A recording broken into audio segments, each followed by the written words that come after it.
Welcome everyone, live from the Gamers 8 Festival in Saudi Arabia. Welcome to the land of heroes. Welcome to the festival. حياكم الله أعزائي المشاهدين هنا في الرياض في المملكة العربية السعودية في بطولة موسم الجيمرز رياض ماسترز، أكبر بطولة عندنا في هذا الموسم. 20 of the world's best teams have been brought here for Riyadh Masters to compete for $15 million and the chance to become legends. أفضل 20 فريق من أنحاء العالم تأهلوا معنا هنا في هذا الحدث للحصول على أكبر قدر من جائزة بمقدار $15 مليون.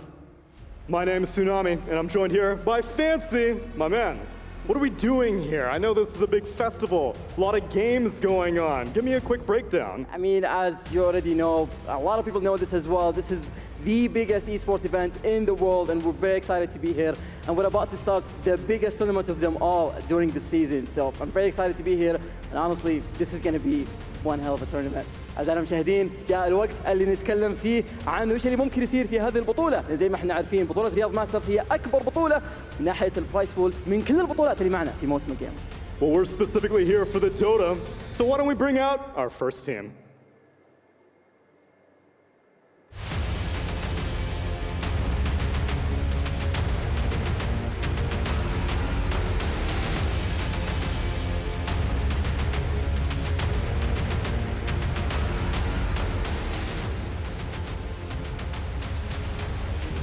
Xtreme Gaming!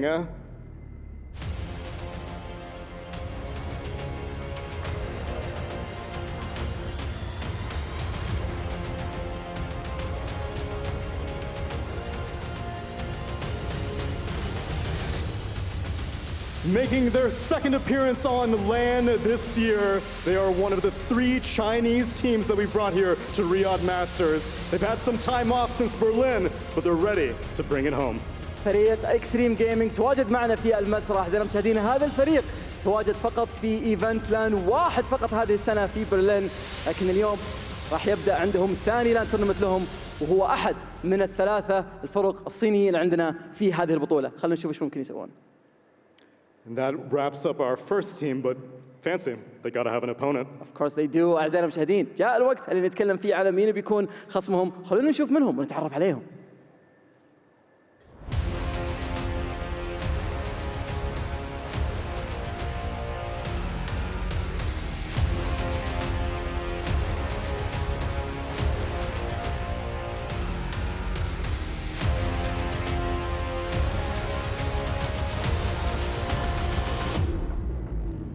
ممثلي الشرق الأوسط في بطولة رياض ماسترز كويست ايسبورتس. هذا الفريق تأهل من الشرق الأوسط بطريقة كانت فاجعة للكل. زيادة على كذا في الأيام الماضية شاهدناهم في البلاينز في رياض ماسترز حاصلين على المركز الأول مع 4 انتصارات ولا خسارة نهائياً. Qualifying for the MENA region for this event, they were already looking good, but a top 4 finish at the Bali Major has just solidified this team as a force to be reckoned with. Sure, some of the players may have changed, but I think they're just as strong as ever before. هذا الفريق ما هو غريب أبداً على المباراة هذه، شاهدناها في الجروب ستيج، واجهوا فريق اكستريم جيمنج أول، لكن اليوم بيكون عندهم الفرصة أنهم يكونون في المقدمة في الجروب ستيج. Well, now that we have the teams here, gentlemen, take your seats. And let's begin the game. Fancy, what do you say we watch it? Let's do it. أعزائنا المشاهدين، خلينا نروح على طول نتوجه إلى المعلقين نتكلم أكثر عن إيش ممكن يحدث في المباراة هذه مرة ثانية. المباراة هذه شاهدناها قبل يومين في البلاينز، والحين راح نشوف شو ممكن يحدث فيها على طول مع المعلقين. Thank you very much, Tsunami and Fancy. We are ready to watch Xtreme Gaming versus Quest Esports, and this match, I'm looking very much forward to it. I also really want to talk about something that we've not talked about yet. We've not talked about the Dota itself. I would love to have a quick, a TLDR about what type of Dota we can expect. Of course, we had a patch just about a week ago. Then we had so much Dota being played over the last 2 days. Purge, what do people need to know before watching the game that we are about to see? Well, some of those top heroes aren't quite as picked as they used to be. The Broodmother's kind of fallen in priority, for example, so you won't necessarily see that hero banned or picked all the time. So there's like some slight differences in terms of priority. Rubik is the most picked right now. Okay. Hero, 39 picks. Snapfire's at 32. Snapfire's like the flex pick right now. But other than that, a lot of similar staples that we saw in Bali. And we have, what are going to be our main bans and openings like? Is Morphling still a thing? Effie, people need to know. I mean, he's still a thing, just not in the same way that he was in Bali, where he was a monstrosity, something that you could open up overall first phase and not care about the bans. That's not the case anymore. Now he has to come out as a hero that counters specific heroes or has good lane matchups, or he needs to be picked for a reason. You can't just pick him because he's good the way that he was before. So we still have seen some Morphlings here and there, but not the same popularity. But on the other hand, we've seen the rise of the ranged carries a little bit, right? We've seen some Drow Rangers, some Templar Assassins. It seems like there's a lot more flexibility in the safe lane than there ever was this patch. What do you think of the current state of the Dota that we've watched over the last few days, Faithbian? I think after the update, lots of popular hero got nerfed. Yeah. Now we have some new hero to see, like Snipefire is very popular, and also some Meepo and some support Enigma. I think it's quite a new game to watch. A new game to watch. We like that. And with support Enigma, does that mean that we are going to see a bit more focus on potentially big team fights in general? Is that going to be important? Yeah, I think overall this patch team fight is very important because you have a bigger map, so you have to win team fight to do things.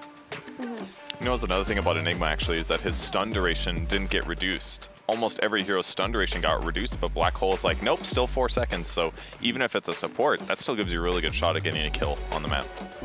But I think more than just his team fight, he feels like he's stronger on lane, right? With the nerfs to the popular heroes and the buffs on his first spell, it makes it so that you can comfortably pick this hero in the first phase. And the only heroes you have to really worry about are usually Rubik or Silencer versus the Enigma. But we'll see how teams respond to these first phases, which hero they choose to ban out of the two. It's going to be interesting because each team has a different take so far. Can we read something out of seeing Phoenix being used in last hit battle? I mean, last hit warm up, right? Before a match, you like to, well, players like to warm up. Did you ever maybe play the hero you were about to play just as a warm up? Just some random hero. Yeah, just a random hero? Yeah, click around. But maybe lots of players like to play Invoker. Like okay, yeah. That's all the buff, yeah. Barrels. I think they picked Phoenix because the sound is nice when it attacks. It's like, whoa. That is true. It's a very satisfying attack sound. Wait, who did we see playing Phoenix? Because if it was Carrie, we can best believe that there will be a Phoenix play. I believe it was. I believe it was. So there's definitely a chance there.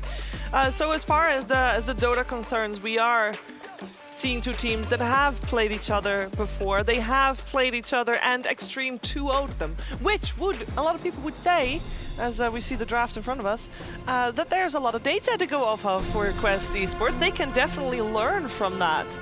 They probably can, but the real question is, was Quest at full power there? They had already won a bunch of matches. They're like, they've already we're gonna be basically fine. through almost.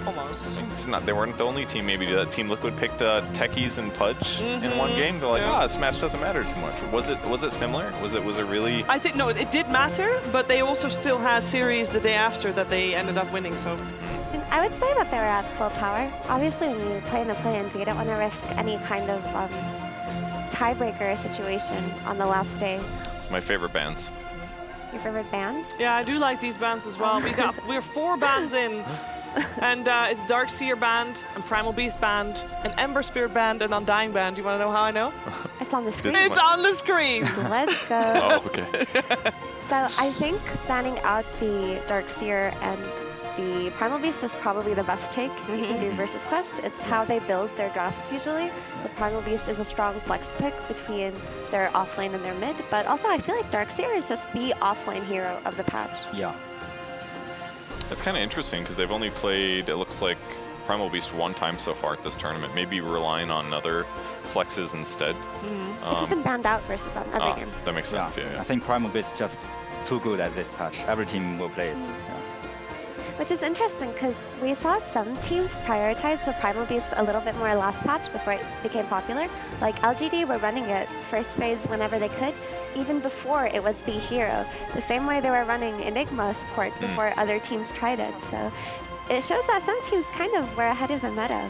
Yeah, I mean, it makes sense. The hero got buffed, right? His ulti pierces through spell immunity. Not that people buy BKBs or anything, but then his damage also got increased with it. So it's that plus the top hero is getting nerfed, and now he's the big dog, big animal, big bear, whatever you want to call him. So now we see Quest open up with Shadow Demon Mars and XG open up with Pango and ET. What do you think, Faith Beyond, about these openers? Which one do you prefer at first glance? I really like XG's opening because I think Eye of the Titan is a really strong hero, and especially for big tournament, because in big tournament every team will prefer to play more stable and play like a ball. They will stay together, and Eye of the Titan will give you some strong burst damage in team fight. That's such an interesting take to this hero, actually. So you're saying that Elder Titan suits tournament metas more than it does online metas because the nerves are high and people play more clumped together? Yeah. Yeah, and obviously because this hero has so much area control. He can scout out with his Spirit, he has a strong counter initiation with his Stomp, he gives you Roche control, he gives you good team fight. So I can absolutely see what you're saying there. He's got a great win rate too right now. He's played 10 matches and he's at 70% win rate. He's actually not very banned though. He's only been banned 5 times. So I think he's probably one of those supports that's going to start trending if he keeps winning. What I do like about ET is that he opens up your safe lane to play the ranged carries more than just stick to the stable melee carries. Like with an ET, you can pair it up with Drow Ranger, you can pair it up with TA, you can potentially pair it up with even Clinks that we saw have some popularity during Bali. But the Shadow Demon Mars, Faithion, on the side of Quest, do you think this is still a happy opener for them? Do you think they're good with it? I think it's just a normal opener for like everything. You can pick everything after. Yeah, that makes sense. I personally do like Shadow Demon a lot versus ET because you can purge off his buff with the Spirit with your ulti, but at the same time you're then wasting your Shadow Demon ulti on a support, which is that something you want to be doing? Yeah, not really. The other good thing that's been happening the last couple tournaments is just the amount of stacking you can do with Shadow Demon. It's very easy to stack camps even if you're a little bit late. So if you do a gank, get back, get a double stack off, it's really valuable. It gives you experience as well as gold now instead of just gold. I will say though, what I do like about the SD Mars that came out of Quest is that it's a response for XG. Like had they gone the ET plus Enigma route in the first phase, they would have had a solution to that. So I think that's why they go for their more stable SD Mars. What's the solution there that you're referring to? You have the Disruption as a save versus Black Hole. You have the Spear to disrupt the support Enigma in the early game. And it takes a while for him to have a BKB. You also have the Mars who can clear the Eidolons with his Spear Rebuke combo. God's Rebuke, yeah. Very happy about that. Another great sound. Sounds very important, Dakota. Great sound design in the game, absolutely sure. So the Pango just gets protected by XG in this first phase, which is typical of how the first phase goes. You'll pick your core and you'll expend 3 bans to defend it. So Bloodseeker gets taken out because of the Rupture versus Pango. Yeah. The Puck taken out because of the Coil. And the Drow Ranger, who overall is just a really solid hero this game, but the silence could have been super annoying. And as the game progresses, she does enough damage to out DPS Pango and roll. She can kill him while he's rolling around. So what do you think XG are looking at right now, Faith Beyond? Like, how do you think they're going to follow up with their Pango? I think Pango, you can just put it in mid and he can like deal with every hero. So I think they will look how Quest pick this 15 pick, and they will pick a counter pick. I think they will pick a carry right now, because you can see Mars. Okay, well they picked Snapfire. They've only played it once so far this tournament. It's a hero they've kind of been ignoring. So a bit of a block pick and a flex pick. So good position to be in to take Snapfire here. And I like Snapfire here because not only does the Little Shredder reduce armor, which increases the damage out of God's Rebuke because it's physical, but you have the tried and true combo of Mortimer's Kisses into Arena, which gives you team fight. And we talked about how important team fight is. Yeah, Do you think? Oh, sorry. You can ask. No, go ahead. Okay, it just makes the rotation so easy too. Like Mortimer's Kisses, you just have to be sort of close to where the gank is happening, and you just output so much magic damage. Ah, they pick Morphling. You were absolutely right, Faithion. The carry does come out for XG. So why do you think they went for this Morphling? What does he give them versus Quest? I think it's stable on lane. You can just leave Morphling and let supports play with mid. So do you think the Morphling pick indicates that they're going to pick a roaming support for Xinkyu? I'm not sure. Let's see. I think they maybe won't pick Snipefire, but Quest like take it off. Yeah. Do you like the idea of Coddle, even though he's not the best roaming support, but he can play with the Pango later, maybe refresh his Swashbuckle with Diffusal? It's pretty good, and Xinkyu also a good Coddle player. Yeah, I remember when Xinkyu innovated the 5-null Talisman Coddle. Yeah, he was the reason my pubs were ruined for so long, but love that about him. If they were to go for something like a Coddle, would we not think that they would lack Disable out of Xtreme Gaming? You just kill them, Sheever. Yeah. That's how you disable them. You put them in the grave. Yeah. Put them in the grave. Easy. It makes it sound so simple. You're right. They would be a little bit. They'd have a lot of trouble actually locking people down. Ooh. They go for a monkey instead. So could be 4. Hypothetically, it could be like mid Morphling with monkey in the safe lane, but I think we can safely say that it's support Monkey King, because I think that if you're flexing the Morphling to mid, it's a bit too easily punished right now, and we've seen that Monkey King's stats are actually pretty high this tournament. He's been picked up quite often as a support, but if this Monkey King were to be flexed, I think it could be flexed to the mid lane even, and you could throw the Pango around. But I do prefer it most as position 4 here. It's definitely a really good hero for being able to like interrupt Mortimer's Kisses on the back line and set things up for his team. Like if he's just there at the same time as ET and combos a stun with the Stomp, that's going to set up ET ulti or Pango roll or whatever else they need. So definitely some good area control and some counter push too. That's something they're slightly lacking right now. It's basically just Pango. Yeah. And Quest reveal their Snap Flex with this Mirana pick. So we know that this is going to be a noob Snapfire from the mid lane, and it's going to be an Omar Mirana, which is probably his second most played hero in this tournament. Mirana is such a good pick this game, right? Yeah. Because she has the Disruption set up from Shadow Demon, and she has the arrow follow-up into Arena. And Mars too. Yeah. It's a good pick, and you can buy some auras for your team. Can you talk to me a little bit, Faithion, about the Monkey King becoming more popular as a support? Why do you think all of a sudden in this patch he's become the position 4 hero of choice for a lot of teams? I'm not sure why it's popular in this patch, but I think this hero is generally a good post for, because you have stun, and you have team fight, and you can open vision. Like you jump in the tree and you can put some good words. So, and Xinkyu is a very good post for Monkey King player. Yeah. I see. That makes a lot of sense. And also the Vision game coming out of XG with their ET Spirit and their Monkey King is going to be pretty wild. So they're definitely going to have the Vision advantage, but now they need the heroes to take advantage of that Vision advantage. So they do have the Pangolier as their initiating team fight type hero, but it's not enough.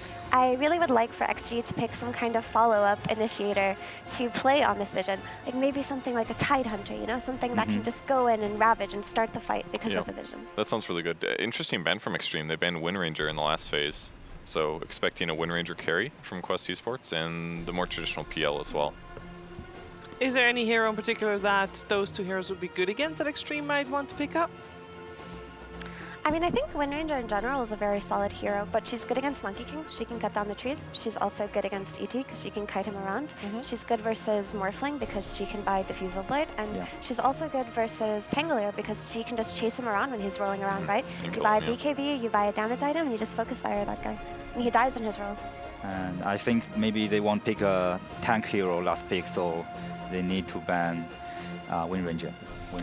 Well, we expected Xtreme Gaming to do their cheese-like pick with their last one. Luckily, Quest gets one response to that. depending if they pick something weird. Well, and they already are not able to pick Meepo anymore. That one's banned out together with the Timbersaw in the final phase. Yeah, let's see what they'll end up going for. I wonder if Quest are looking at their TA still. I mean, I know that TA may potentially run into issues in the ultra late game versus Morphling, but I feel like she fits the tempo of Quest's draft really well. If they can get that early Roche, they suddenly have this really strong bursty carry to play into the arena and try to play more aggressively into XG. Yeah, I think that's a good point. It would have been really good for just killing Pango in a lot of cases too. I mean, there's so many times that like, Pango's rolling and TA's like, oh, I'm just going to attack you 4 times and kill you. It's very scary. And they go for the Brood. Okay. So, Brood Mother, Faith Beyond. Yeah, it's a very good pick. Strong in lane, and you can, like, it's a front, you can stand front in team fight. It's their first time playing Broodmother this tournament, I believe. So slightly out of left field, definitely a hero that's always going to be in mind. But yeah, completes their draft nicely. When you have heroes that aren't so good at catching or disabling, just having Brood can be helpful because he's going to be able to spot everybody and kind of run in and out as he wishes. And the Slark comes out as a response to Brood. I think Slark is a really great hero at punishing Brood pre-level 6 because he can outfight her. He's got a lot of stun set up coming out of his team, and they can potentially take advantage of this Brood when she is weakest. It's also a very fast hero that can chase her around the map, but I still think the Brood pressure that's coming out of XG is going to be very difficult for Quest to deal with after level 6. Yeah, I'm going with XG this game. I think their team fight just maybe stronger, and I think Pango will have a good game. Yeah. And earlier you were saying that you like Brood because she can stand in front and soak damage. Do you think that's what XG needed this game? Someone that can absorb all the damage for Morphling? Yes, Morphling need to cut into a team fight. On the other side, though, if Quest does get a lot of those successful ganks off with Shadow Demon, Mirana, Mars, they could really tempo a big gold advantage that makes the team fights hard for Xtreme. Do you have then a favorite? Which one you think will do their execution better? I think gank setups are really fun to watch, so I'm excited to see how that works out. But maybe they play too passive and Xtreme runs away with it. I think I just prefer the Brood overall in this game because we've seen a lot of heroes we've seen a lot of teams try to take the kill Brood approach where they just arena her and chase her down, but if that doesn't work the first couple of smokes, then you've just wasted a lot of time and you've been outfarmed by the enemy, so slightly leaning towards XG. Slightly leaning towards XG, but if Quest gets their ganks going, their rotations going, Quest is the one to take this one. Faithian, you agree? Yeah, of course they have their chance. Quest, they also have a good draft. Yeah. You just don't think it's good enough? I just think maybe Pango is too good at this game. Yeah. Maybe Pango is too good in this game. Well, we were talking about Snapfire versus Pango in that mid lane. Purge is going to take that one.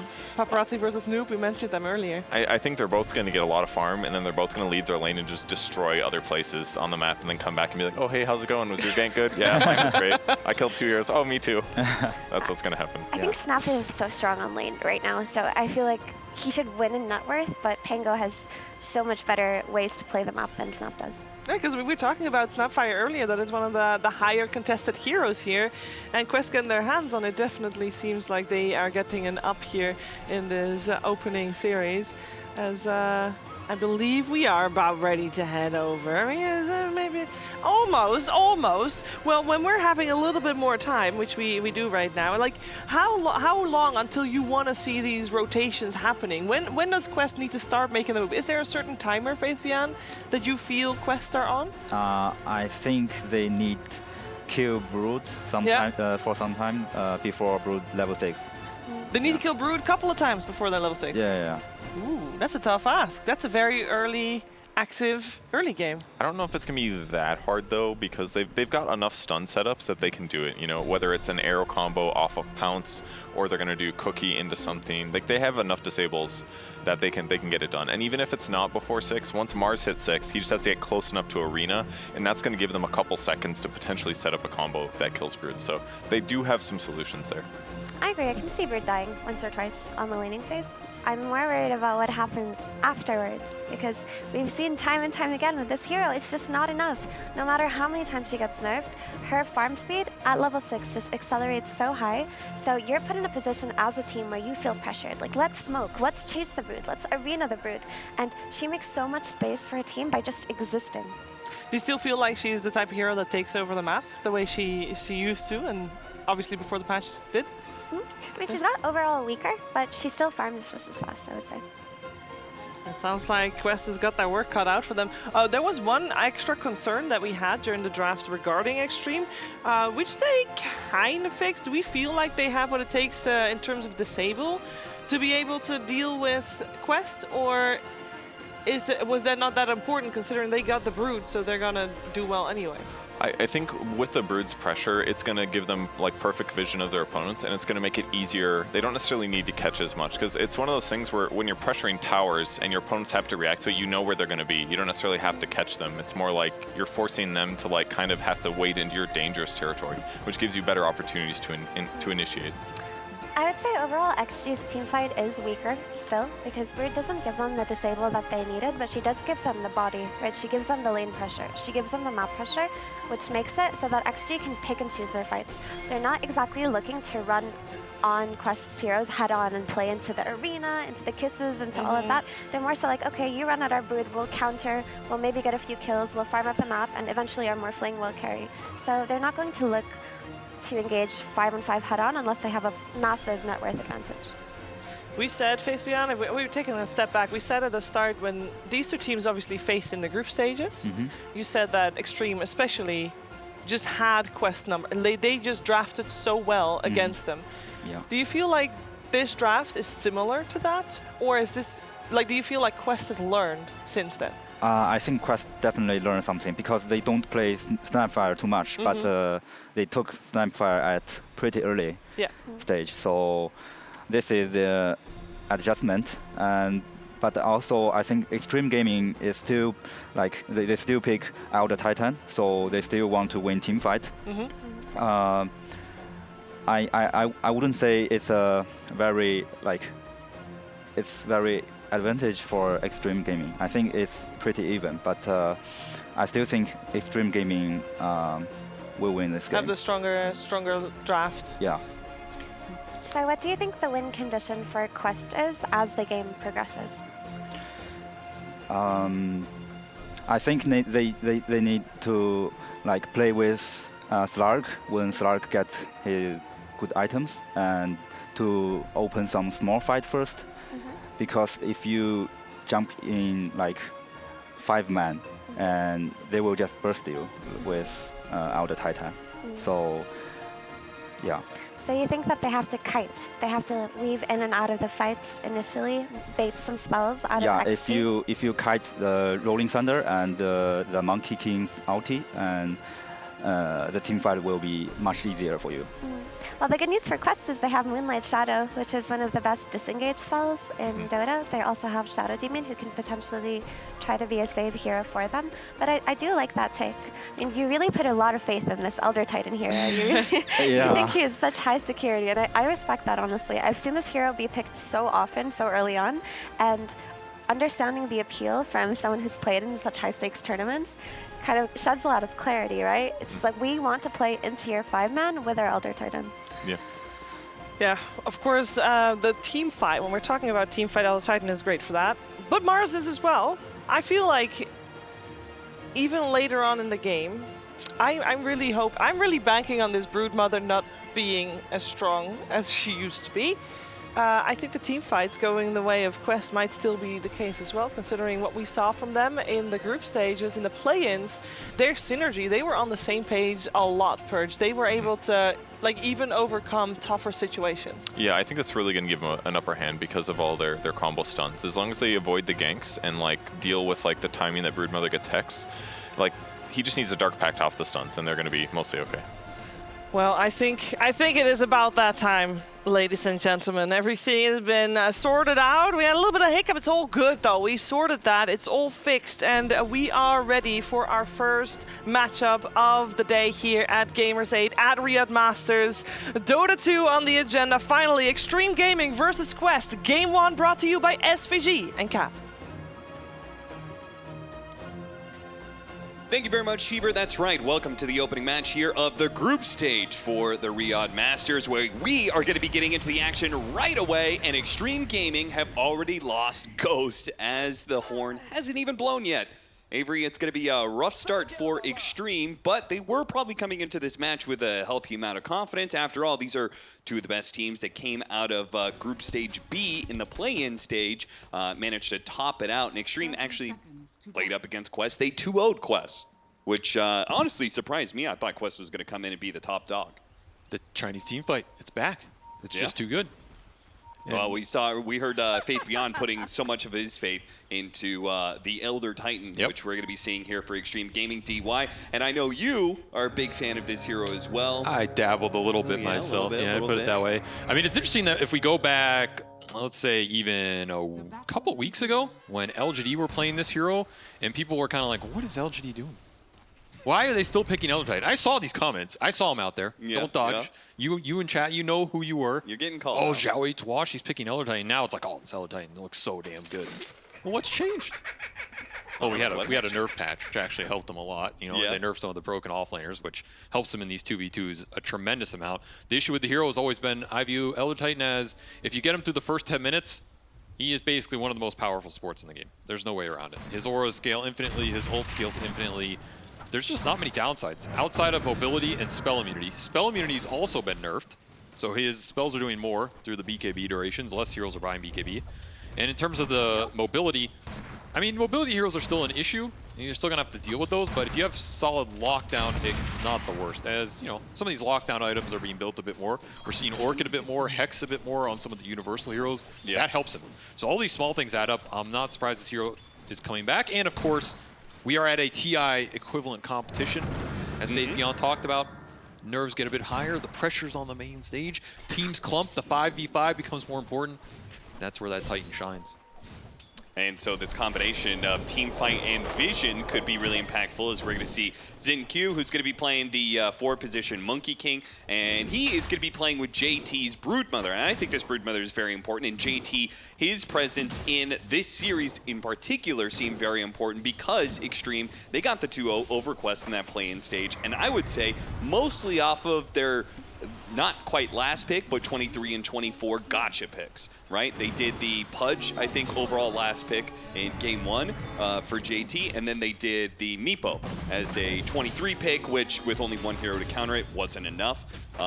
You know, now they've got the Broodmother. He absolutely went off on those cheese picks too. It's not just, oh, we got him with some cheese picks. It's like, okay, those cheese picks absolutely decimated us in that series. He was a combined like 25 and 2 or something ridiculous. And that's another good sign for Extreme is I think JT has been honestly a weak point for them a lot this year. He wasn't fitting in. I was wondering where his impact was. I go back to that IG team that won the major with him. Yeah, he was a monster. He was absolutely cruising through that tournament. So it's really good to see him back on form. Really good for Extreme.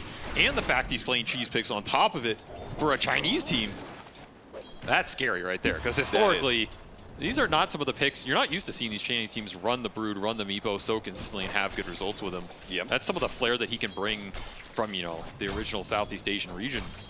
That's pretty cool to see. It makes this team very scary, particularly this dual offlane, which has done a lot of work for them so far and is very explosive. You look at JT's Jin Q offlane, that is a high potential offlane right there if they keep going. I expect great things from this duo, and so far, and just like temperament-wise, I mean, I want to go to what you were talking about of how he has had fluctuations in his performance over his career. It could just be, you know, a bit of like mentality factor. I mean, he's got a different 4 position, a different lane partner that he's playing with, and from all reports, it sounds like it is I would guess the exact opposite temperament of what he was used to, right? With Bobica, you know, it sounds like it was a little toxic there. Jin Q seems like a very happy, you know, happy-go-lucky, fun guy.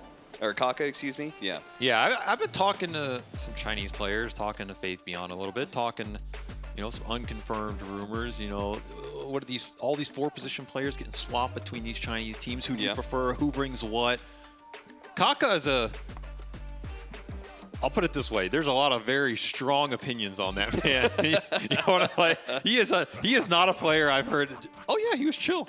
Yeah, like he gets angry. He gets mad. He drives your team. Yeah. Those players can make your team significantly better. I think with Aster, we've already seen they are a lot more decisive team with him. That's how I'll put it. Okay. Like Kaka's a guy who's going to make your team play a certain way. You're going to have to pick his heroes. You're going to have to pick. He's a shot caller in game. So you have to kind of bend to how he's playing the game. Whereas I think Jinkyu is just a player you can put in. He's going to deliver on lane. He's going to deliver with a huge hero pool. Yep. He's going to bring pretty much everything, right? His laning solid, his team fight solid. He doesn't have a lot of weaknesses.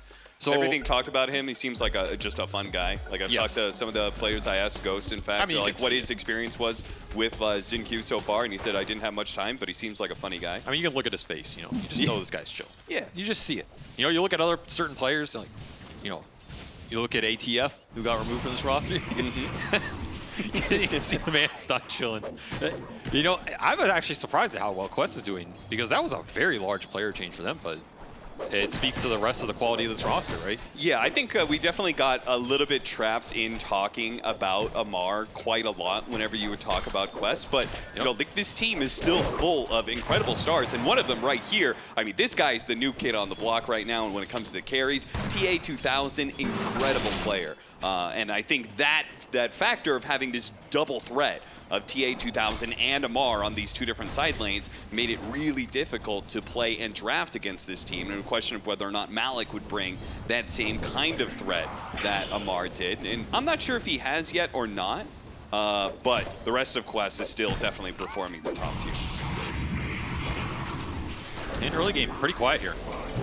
You see Noob leading the CS board, but these side lanes, not a huge amount of kills in the first 4 minutes for some aggressive supports in like this Mirana and Monkey King that can dominate the lanes. Jinkyu has been looking for some action, not been able to find it. Maybe a decent start for Xtreme though, because I feel like if you have Monkey King, Elder Titan, you're happy with a relatively slow early game. You don't need a lot off lanes here. It's just two big team fight scaling supports. Even if you get this Mars kill, you're going to be super happy. Oh, nice spear into tower range. So DY going to take a lot of hurt for that one. Meanwhile, TA2000 and Kiari backing off JT. This is a matchup that they talked about quite a bit on the panel. It is important to try and shut down this Broodmother early. Not quite the same kind of cheese pick as like the Meepo or anything. We've seen a lot of Broodmothers, so I think it's a little hard to call it cheese anymore. But with all that experience comes, you know, the game plan. What do you do to deal with this Broodmother? Slark, probably one of those heroes who can do, if you get the ball rolling in that lane, you can shut her down early. But eventually, Broodmother's going to get 6, and then things start falling apart. I also think that Slark matchup's more about the mid and late game. It's about what happens when you have your second, third item going into the Ags, and you're starting to pounce on this Brood, leash her down, and out-trade her. Because one of the biggest things about this Brood is what happens with the level 20 and 25 talents as you go into the late game. She's either going to go auras into a Hex, or she's going to end up with this Shard, Insatiable Hunger, BAT build, right? And you have to kind of be able to deal with both. Otherwise, I think really good Broods exploit one of those avenues. Slark definitely helps you deal with either, because he's just a hero that goes in and starts trading, and Brood does not want to trade. And that's a very nice tree cut. Can you make anything of it? The disruption to be able to stop JT from doing too much damage. They'll clean up Jinkyu. Now they'll turn their damage back onto JT. Both cores will back away from the other. Yeah, TA2000 is doing really well in this lane. Double Wraith Band into Lotus off the pool, plus extra glove already. It's an insane amount of early attack speed to just build up the stacks, all built around these early trades to win them, and now you're getting permanent agility on top. And he's going to be able to get the second Lotus, which he already has one just sitting in his inventory chilling. So chances are very low that I think he dies pre-level 6 with this many resources. He's untouchable at this point. This is the downside of the Monkey King 4. It's the first 5 to 10 minutes here, especially with a hero like Brood. Generally, we've seen ranged 4s with Brood to help accelerate her laning phase. The Lion, the Hoodwink, at least in some of those old Brood patches. Monkey King is pretty greedy with this hero unless you're playing versus a double melee lane. Quest have just made the most of it, and they're 1 and 2 are off to the races here. 2K already at 6 minutes. This is exactly where they want to be on heroes they are very comfortable with. Yeah, nobody's more comfortable in their player-hero combination than this guy right here, Noob, who's going to be playing the Snapfire, as he has done so many times for Quest. When you talk about that double threat we were talking about with Amar and TA2000, the triple threat is specifically Noob Snapfire. You know, like, he has some strong performances on some other heroes, but frankly, nothing is quite as good as his Snapfire. This is not a Wisdom Rune Xingqiu can afford to lose right now. Yeah, he needs that experience bad. He's going to call over DY to see if they can get the rune, and oh, he didn't get it. Curie managed to get it right in front of DY's nose. Now he's going to try and get the deny off the Ancients, and he got that too! Oh no, Xingqiu is going to regret that Boundless Strike. Didn't do quite enough damage, and the flying out shots from the Lizards get the kill instead. He just doesn't have mana for the Stomp. This just feels terrible for Quest, or terrible for Xtreme here. They bring both supports. Both of them, in theory, have a stun. You don't get either off, and he gets the rune to die. Just slight resource mismanagement here from Xtreme as they got a little too greedy on the lanes. Do not get the 7-minute rune. Well, they brought, you know, these two supports this lane. They got to make the most of it, and they're going to fully gank this bottom lane, bringing in Paparazzi as well. Double kill for him. That's a very necessary move here, and a very good, you know, making up for the lack of the XP that the supports were getting off those runes. Paparazzi will pay it back in turn. And I like that move because you're moving away from the Snapfire here, which is probably the strong point for Quest, especially in this early game, especially with how much they like to play around Noob on this hero. You're kind of drawing the fight away from where Quest want it to be right now into the weak lane on the Slark, who is having a field day on that lane. Brood was not exerting any pressure on TA2000 down there. Give up a power rune, but hey, it's an illusion, so you're not even getting too punished. And Atos up for Noob. This is where Quest want to start to get the little combos going, because this Atos is going to help set up the Mirana. It's going to help set up some extra Shadow Poison stacks. So all of a sudden, this two-man support duo behind the Snapfire is very much online. There are no counters to the arrow this game for Xtreme. You pretty much just have to tank it here. Somebody has to pay the price. Take an arrow to the knee.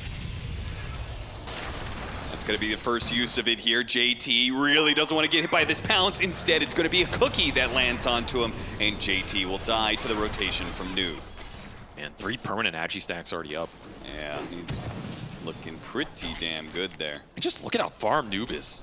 This is just off free farm mid, man. This is a crazy amount of net worth to be going into a hero that is not going to be easy for Xtreme to contest in this early game. He has way too much HP. What is cutting through this? Sure, your Elder Titan's great in the 5-on-5 laters with the aura, but what is it doing for you now? Yeah, cut down that base armor all you want. This is still a hero that's walking around with a sheer amount of just raw HP. Ghost, gonna be got here, Malik. They're gonna try and chain a spear and arrow, both landing here, and that may not be enough. As a result, a small little waveform doesn't get Ghost that far away, and they are able to finish him off. So in the end, gank successful for Quest, and they killed JT at the same time in the other lane. So things are really going well for Quest. They are getting some serious revenge, at least in this laning phase, against Xtreme. This is exactly where they want to be with their lineup. Cruising into this 10-minute period with a couple kills, some lane domination, and set their playmakers up for success. You keep snowballing this, you're going to end up at a period in 20 minutes where you're just ahead 10K. Oh, that was a cute move right there. Noob using the illusion rune, giving it a cookie, not quite enough to be able to get the kill set off. But Kaori, he's going to go for it with this haste rune. Paparazzi trying to get out of sight. Disruption hits him before he can get off the Rolling Thunder. A second poison, still not quite enough damage though. And he lives through it all thanks to the raindrop that managed to block the pop there of the 2x damage. We're going to see his kill back on bottom for some more Agi for the fish down here. Man, just cruising through this Broodmother. There really hasn't been much help for JT. This Monkey King pick has really been punished in the early game. Yeah. It's a very greedy support duo. Quest taking advantage of it. You don't even have ult here on Xtreme. Not that I think they're going to do much for you in these types of skirmishes anyway. And now is your mid tower just dead? You got a choice to deny it. He tried to sneak the kill on the Mirana there. But yeah, they're going to have to deny the tower. Poppy's going to have to do some heavy lifting this game. There's no way around it. He's pretty much all their early game skirmish damage because the Morph and Brood they're just farming. They're not going to come to these fights. And the supports have some okay synergy with Pango later on, but not any right now. Oh no, Ghost! Another death for Ghost. And this is another catapult wave on a tier 1. This was your anchor point that maybe you could smoke to for Xtreme. That's gone. Quest just getting way too much out of the laning phase here and hitting those pressure points perfectly, as Malik is even going to tank up for the Siege Wagon here. Extra reinforcements coming in from the Mirana. Xtreme Gaming. This feels really good when you get this type of early action with a Shadow Demon, because then you don't have to rely on some crazy triangle stack to get your levels. You don't have to play super greedy. You're enabling your team on top of your own levels, which are some of the most powerful in the game. Bot's already up for noob. He's going to join all of these little fights. He can stay bottom, pressure the Brood, free up his other cores and supports to play on the map, and still join those engagements. So where is the tier 1 pressure going to come from Xtreme in this game? I don't think it is. They're just going to have to play defensively. That's why losing these early tier 1s is extra difficult for their lineup. Paparazzi just doesn't have too much space to operate in. He's going to have to play for this defusal, let the fight come into him. But are you happy waiting this much if you're Xtreme? Because it's going to be a big Slark and a big Mortimer here. And Quest are not going to give you too much space. Another fast smoke. They have the ults up on their supports. Still looking for him if you're Xtreme. They get this successful move. They take that tower. I mean, they haven't even used Moonlight Shadow. This is just a smoke that they're using right now. But with these early tier 1 towers falling, it means that Moonlight Shadow is all the more effective in continuing to establish your dominance. Unfortunately, Quest had two options there. Yeah, 50-50. And they are going to lose that 50-50 move here into the jungle. They do get the jungle obs out, though, so I don't know if they're too sad about this move. It will also secure a tier 1 top. Sure. It's still very good control. This is one of those moves, even if you don't hit your target, you're still happy with the outcome on the map, especially when you have all your tier 1s up. Remember, you can just bots the Snapfire straight back towards bottom here if you want to take that fight along with the Mars. And I fully expect Quest to be thinking about it, because there is no reason to be giving up space here to Xtreme early unless you really feel you can't take that fight.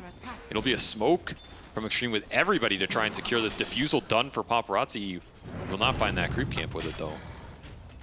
So maybe if you feel like Xtreme dedicated everybody down here, still, this is a fight I would be happy to take if I'm Quest, because you already have defusal done for TA as well. Radiant's bottom tower is under attack. Looks like they're going to opt for the more efficient farm move here. They've got top and mid lane both pushing into the tier 2. They're just going to let TA 2000 farm out the jungle. So they do give Xtreme a little bit of room to work with. They take that safe lane tower. Dire's top tower is under attack. 14-minute power rune. Wisdom spawning as well, but they rather have the strength in the river. It'll be Arcane top. Paparazzi not too happy about that one. Yeah, he's getting a little unlucky on those power rune spawns. Keeps on showing up top. I mean, it's unlucky, but it's also, you know, they lost a lot of map control. Yeah, that's true. Let's not put it all unlucky yet. Save that for later in the turn. Well, what was that? Is that the shield crash? Like, Ghost, I could have taken those creeps. I just want you to know, I could have taken those. I am the highest paid player on this team. Don't forget it. That is undoubtedly true. That's what he literally said on the comms. I saw those desktop. Think you deserve those ancients? Yeah. I should have the highest net worth to reflect the highest salary. Is he actually the highest salary player? I don't know. You have to imagine. I mean, he's the player who has the most amount of success, I guess. I mean, Jin-Q obviously, but he's a recent addition, right? What was the last tournament Paparazzi did well at? I mean, Paparazzi did have a very successful time in like 2018, 2019 2018 on the gaming roster. It's like half of Dota ago. Yeah, but I mean, I think he's had a more successful career than JT. Ghost is a new player. Then Jin-Q. You're not. Well, Jin-Q is the new player, so that one doesn't count. Well, maybe he asked for the big bucks. You never know. Arena will find nothing here. Neither will the spear. Nobody's home. Sword's not doing much for Quest, as Jin-Q is just too damn good. That one little stun may not be enough to get this kill on Amar, as he does have leap charges, but didn't choose to expend the last one there and may not have gotten away from the Rolling Thunder anyway. Defensive ward's paying off for Xtreme. They understand their position in this game. They're not trying to overextend. Even with that tier 1 going down bottom, JT has been playing pretty conservative down here, just farming up the Ancients, securing the net worth that he knows is going to force Quest to make aggressive moves that if they miss those, then you're just pulling really far ahead, and he is going that carry build. Jin-Q will get a little too aggressive up here, or will he survive with a nice stomp? Disruption leads into more damage, not able to get the hop away. So, support's kind of getting traded out here. Quest. The next step is being able to either take some tier 2s or start securing that Roshan, but their lineup is pretty bad at doing Rosh, so I feel like there's not a clear step here into the future for Quest for this next like 5 to 10 minutes. Just kind of like go out, find some heroes, shut them down. But they want small skirmishes on the map, especially during the nighttime. You have Slark Vision plus a Mirana ult. Yeah, like TA2000 getting really aggressive here without his Aghanim Scepter out pretty deep. JT tries to keep the vision, but he's gonna let him go. Some free space for Xtreme though. Slark ult down. This is your nighttime interval for Quest, 15 to 20. Yeah, pretty look how decent much power spike Malik's here. getting out of this. Very happy with this situation. Another stomp, but there's no TP follow-ups on this. They all went bottom. So Xtreme kind of getting pulled around right now. Another weakness of some of these 5-man teamfight lineups with the Elder Titan that the Chinese teams like to play, you can split them up on the map, and I think it's been part of the issue for these lineups in the meta is in a meta that's very dominant based on the first 10 minutes laning-wise, you fall behind, the map's very large, you get split up, you can get pulled apart very easily. It goes both ways. And I think that's some of the issue they've been struggling with in the recent meta, especially versus the European teams who will play the map. They'll just farm everything. They'll split up. They'll have 3 cores at 3 different parts. They'll farm multiple ancient camps. They'll take a lot of farm off your side of the map without committing to a full-on 5-on-5. And you just get run out, and the lead just builds. And at a certain point, that 5-on-5 is not even favorable because you have big aura items that come out. So if you're Quest and you can get those aura items online, which probably falls to the supports here, unless Malik wants to go back for something after this blink, then I think you're pretty happy eventually committing to the 5-on-5. Whereas for Quest, or for Xtreme, you're going to need some more time here. A lot of BKBs being queued up here. TA2000 is actually going to go for that over the Aghanim Scepter. At least that's his thought process right now. Mars going to go for one. I think JT was considering that over some aura items. Xingqiu has just been trying to set up something in the one part of the map they can. Oh no, Malik! He blinks away thanks to that high ground ward. That's from that smoke earlier. Yep. There's just nowhere else that Xtreme really are exerting pressure because they don't want to go to the Brood right now and take the space away from him. It's also very dangerous to try and invade that jungle. In fact, JT is just going to have to TP back out to his own lane as he pushes towards his BKB. I feel like I haven't really seen Broodmother played like this. I feel like traditional logic would tell me that Broodmother pushes and takes over as much of the jungle as possible and leaves that area for like the Morphling to farm. I just don't think they have the early support to help him do it, and I think they're very afraid doing it into this period where you have the bots on Snap to combine to anything. The Slark is a very hard target for them to go on, and he's always going to see them first, and you have potential Moonlight Shadow plus Smoke Ganks that can come through with a Mars Blink. Yeah, disruption into arrow, Rod of Atos into arrow. Yeah, it's just way too hard to push aggressively into Quest right now because you don't have the burst damage online. Now later, when you do, Shadow Demon save isn't as scary. It'll be Hex third potentially here for JT. Yeah. They're going to need it at some point. That logic of all that catch maybe filters into his idea of like, guys, I just need a BKB. Otherwise, I can't play on the map. And if I can't play on the map, I can't give you the space to farm Ghost. That's the trouble for Xtreme. You're going to bleed out some net worth right now. So you're losing a little bit to Quest, but honestly not as much as I thought they would. Yeah, it's only gone from 3K to 5K. Yeah, I found Xtreme. I'm actually pretty happy with this 10 to 20 minute period here, especially with how the early lanes went. You got to remember that lead was like 2K at 6. Yeah. Those lanes got decimated by Quest. And if you get big a kill like this would be massive, but the BKB goes off. Paparazzi not able to juggle it, and now he has to TP away. Forced into an awkward position there. That's a greedy rune. Oh my. The illusion rune managed to disjoint or dispel that Rod of Atos. Not sure which, but this guy's good.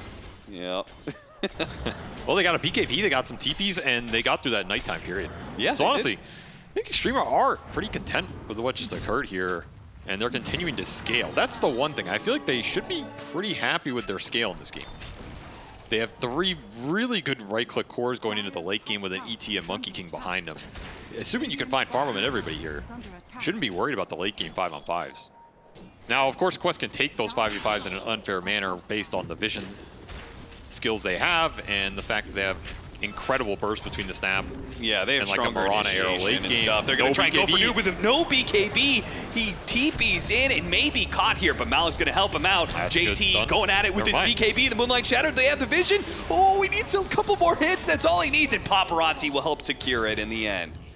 A very nice move from Xtreme, and honestly just a bad TP by Noob. He does not have BKB. His team cannot be there. The intrusion from Xtreme bottom, it took 21 minutes. They finally get it. That's a tier 2. That's a huge core kill. That's a big gold swing, and suddenly your Brood is top of the chart here. exactly where Xtreme want to be, because now you're controlling this Radiant Roche pit, and you might just do it. I don't know if Quest can contest this during the daytime after that Snapfire death.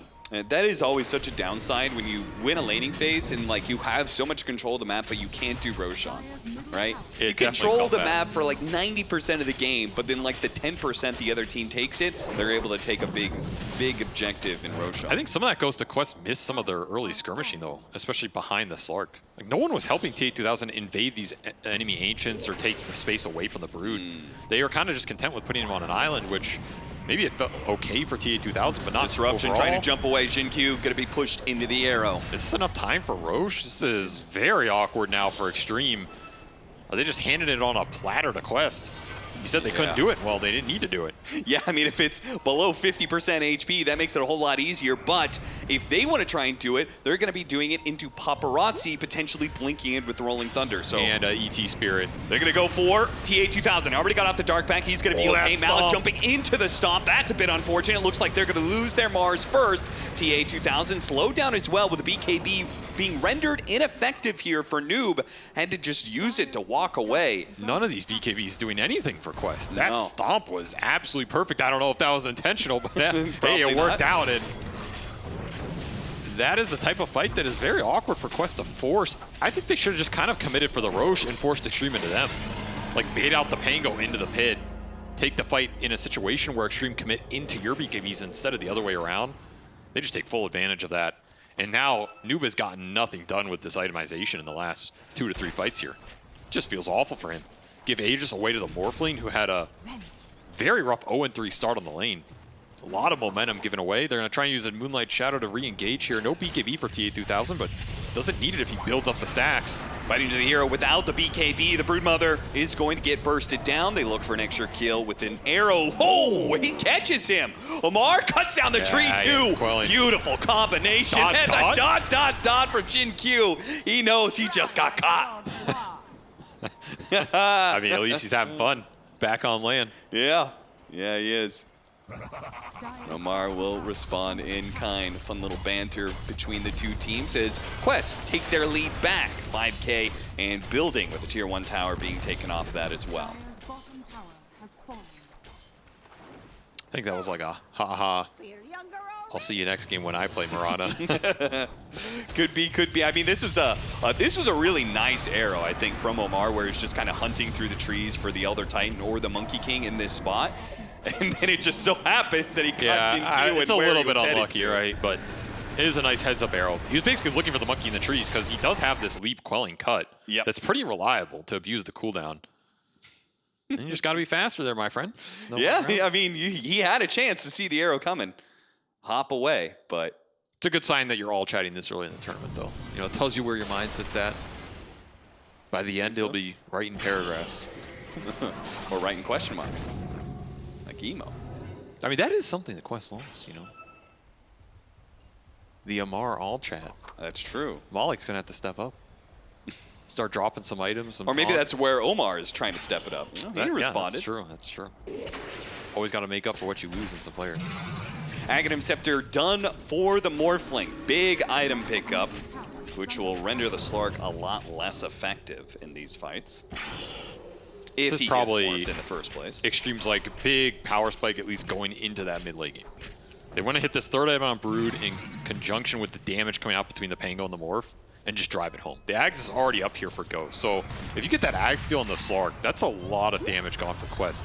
The way their lineup makes up for it is the Snapfire Talons, you know, with the Daedalus and stuff going into that late game that is pretty hard for the Morph to steal or deal with here.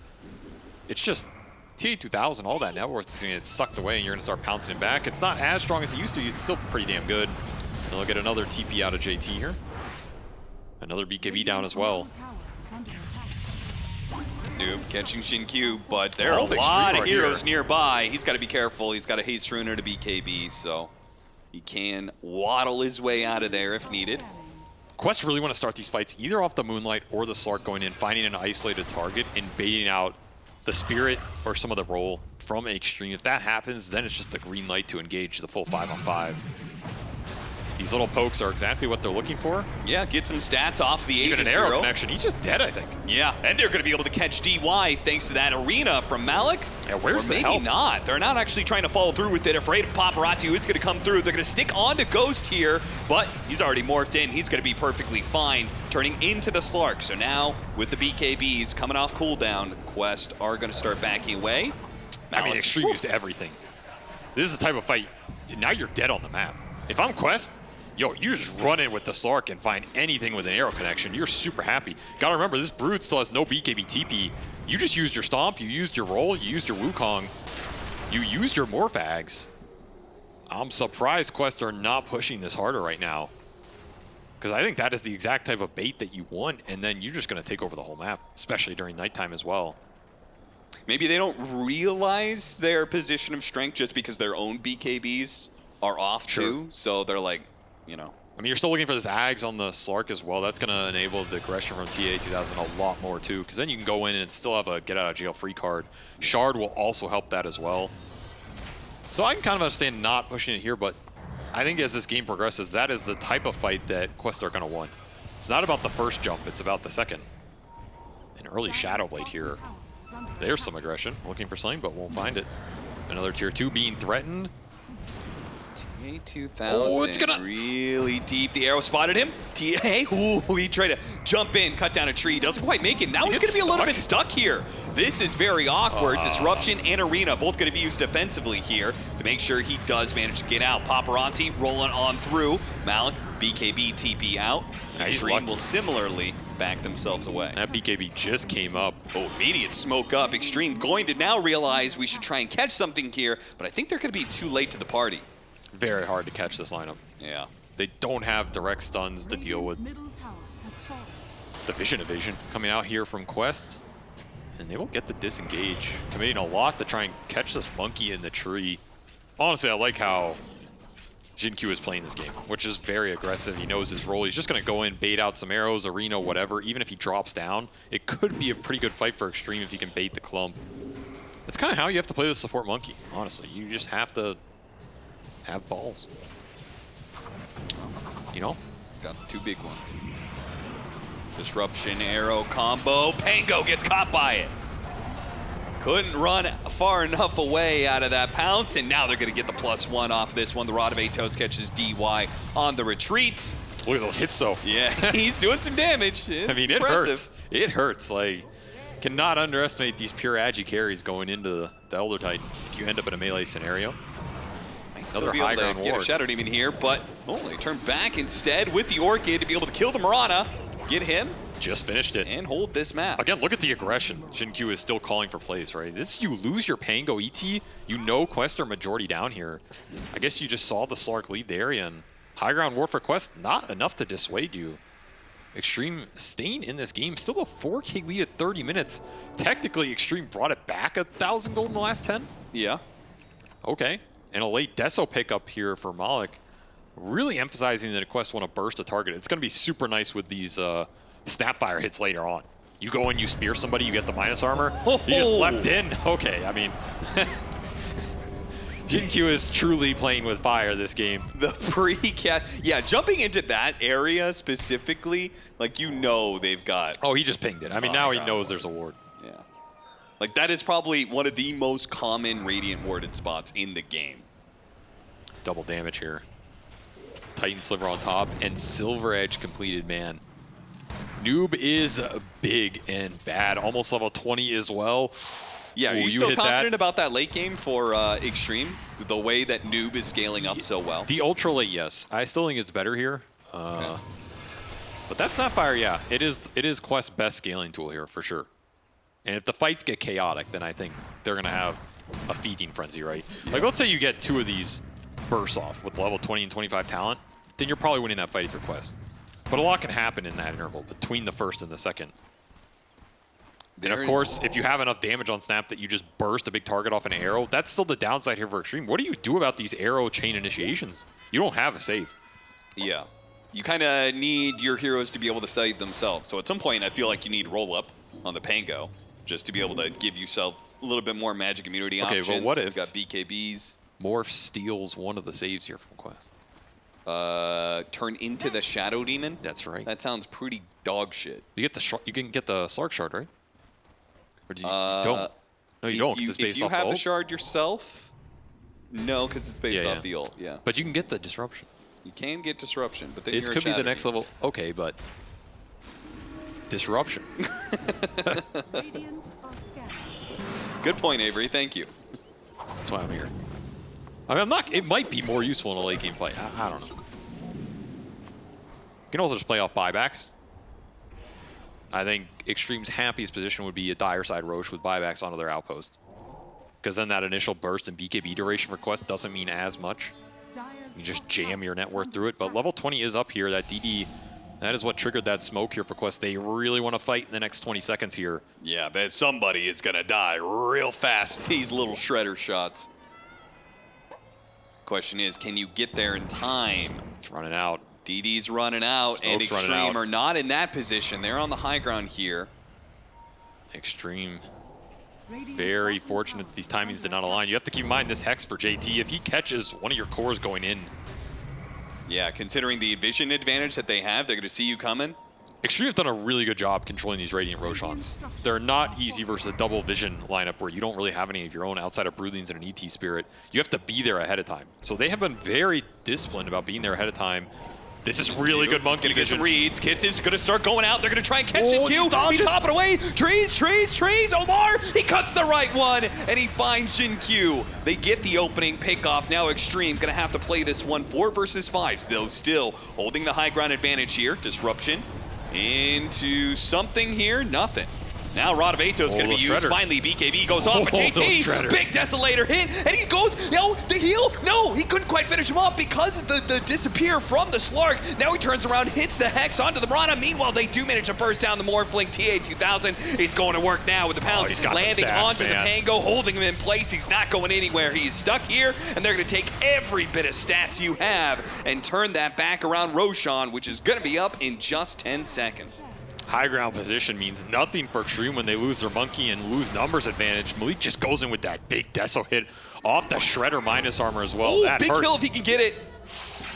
He still has a vision of him for a little bit longer. The dust is dusted. going to wear out soon, but so does the invisibility. New pop of the BKB. I guess he doesn't They're have a TPing TP, though. everybody. They could just keep chasing, hit him with a stun, a little bit more with the Orchid. Oh, just a little bit more damage, and surely the Orchid would have popped him. But now they it's got not baited. enough, and now Xinkyu is going to get blasted away by New. I mean, I guess the upside here is you stopped Roshan. Yeah? Do you have a did. chance to contest it here? Up at 15 with the Morph. This could get weird for Quest, honestly, especially since Noob kind of has to heal. He needs a rune. He will get a rune, a very nice rune at that. So I guess not too much downside here. And of course, you still have 5 buybacks up for Quest that can all go into that Radiant Outpost. So you're still pretty happy with this exchange. You're going to probably get Roshan off of Well, it. if you stall it, it's going to head over to Dire. That's true, 30 seconds left. This actually might work out for Xtreme. They have a chance to contest Dire Side Roche. Of course, they don't have the buybacks for it, and they're still the tier 1 up for Quest. Yeah, that does make things a lot more Yes. even when you still hold your offlane tower. And right now, I think is where the team fights are going to be the hardest because you're dealing with the Slark Shard. You're dealing with the Snapfire talent that has just ramped up his damage to an insane amount out of nowhere. You can't really get the armor online for Xtreme that easily. We saw the Morphling just kind of melt to the Slark stacks as well. The later this game goes, Xtreme are going to be able to build some more tools, but right now they don't have any answers to what Quest are proposing. This is a very difficult Roshan contest. They're going to find TA2000 first. It's nighttime. Do get the Orchid on him. Yeah, they can maybe Hex change his chase stun a stun. little bit. They might be able to finish Where him was off. the save? TA2000 managed to get off the BKB. No saves, and what a hit from Malik. Comes in with the arena, rebukes back all of Xtreme, and now Xinkyu and Paparazzi just going to have to give up on this Roshan for sure now. Take out the Well, Slark. I mean, they did get the Slark, so maybe they still have a chance. Did the disruption go on something else? I think Kaori maybe just wasn't in the area. I swear he went in and capped, because I think you just disrupt them here. Maybe you just didn't have it. Either way, the Slark does live, so I guess it wasn't the worst case scenario, but that's that Earth Splitter killing you through BKB, right? I was about to say, how did he end up dying? And then boom. Earth Splitter did catch him in the end, and Na'Vi are gonna do it without the Slark. They're like, all right. Na'Vi. Excuse me, I keep looking at Malik. You got God. You got God. Xinkyu. Says, I don't care. Caught him again, Q. He is having a rough time. Malik is absolutely destroying him with this. I like how he boundless struck the pit, though. Maybe I'll get that Roche. Yeah, maybe you get the last hit on Roshan. That was a boundless strike for the dreamers out there. Eventually will be Roche going to Quest. It got delayed a lot. It will go into their pocket and won't be the Aegis on the Slark, so maybe Xtreme a little happy about that. Definitely would have rather had it on TA 2000 here. DY, not even sure what he's doing here, to be honest. Well, he's dying. That is what he's doing. As another one goes into Noob's pocket, almost level 23. These levels are getting up there fast. Yeah, this is deadly to be given a Snapfire this much experience. He's going to go for the Hex as well. So more control. Of course, the Hex still a decent amount of damage on the Universal hero here. I thought he was just going to go with the straight Daedalus, especially with the Desolator on the Mars here. The synergy is just insane, especially versus kind of the low armor on Xtreme. I mean, you keep getting these arenas that catch like 2 or 3 heroes inside of it. You rebuke all 3 of those heroes, and they're getting a little shredded. With the split. You have the 3 split with them all getting rebuked. Goodbye, right? Goodbye. Yeah. That's where you wish you had the Slark ulti to dodge some of this. Yeah, seriously. But again, no saves on the side of Xtreme, so when they get caught... And Nullifier done. It's a lot of extra burst damage off the right clicks here for Malik, and the control is just getting online for Quest. This is when they're hitting their stride. It's exactly the power point where they want to strike and end this game right now. It's where you hope your high ground defense is good with the Elder Titan Spirit. 15k down just like that. Xtreme held this game pretty close, but it's been blown open. But there's still that final challenge of going high ground. How many hexes are they building? I mean, if you can't go high ground, right? The best of...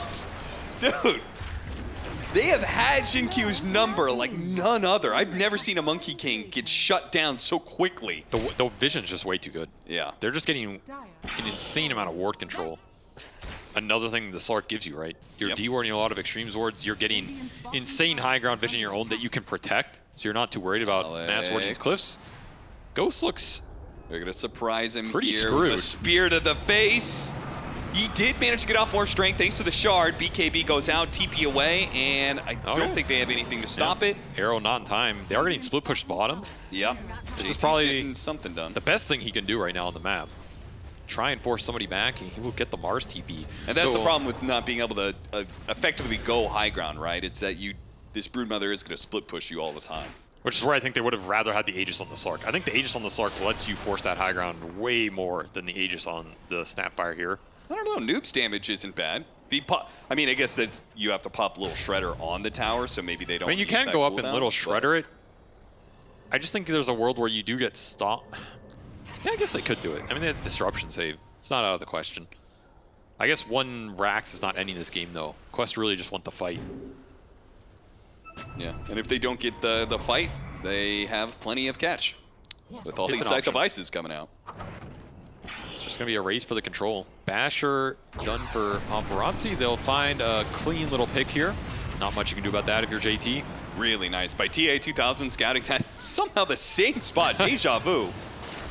But really likes that little hole.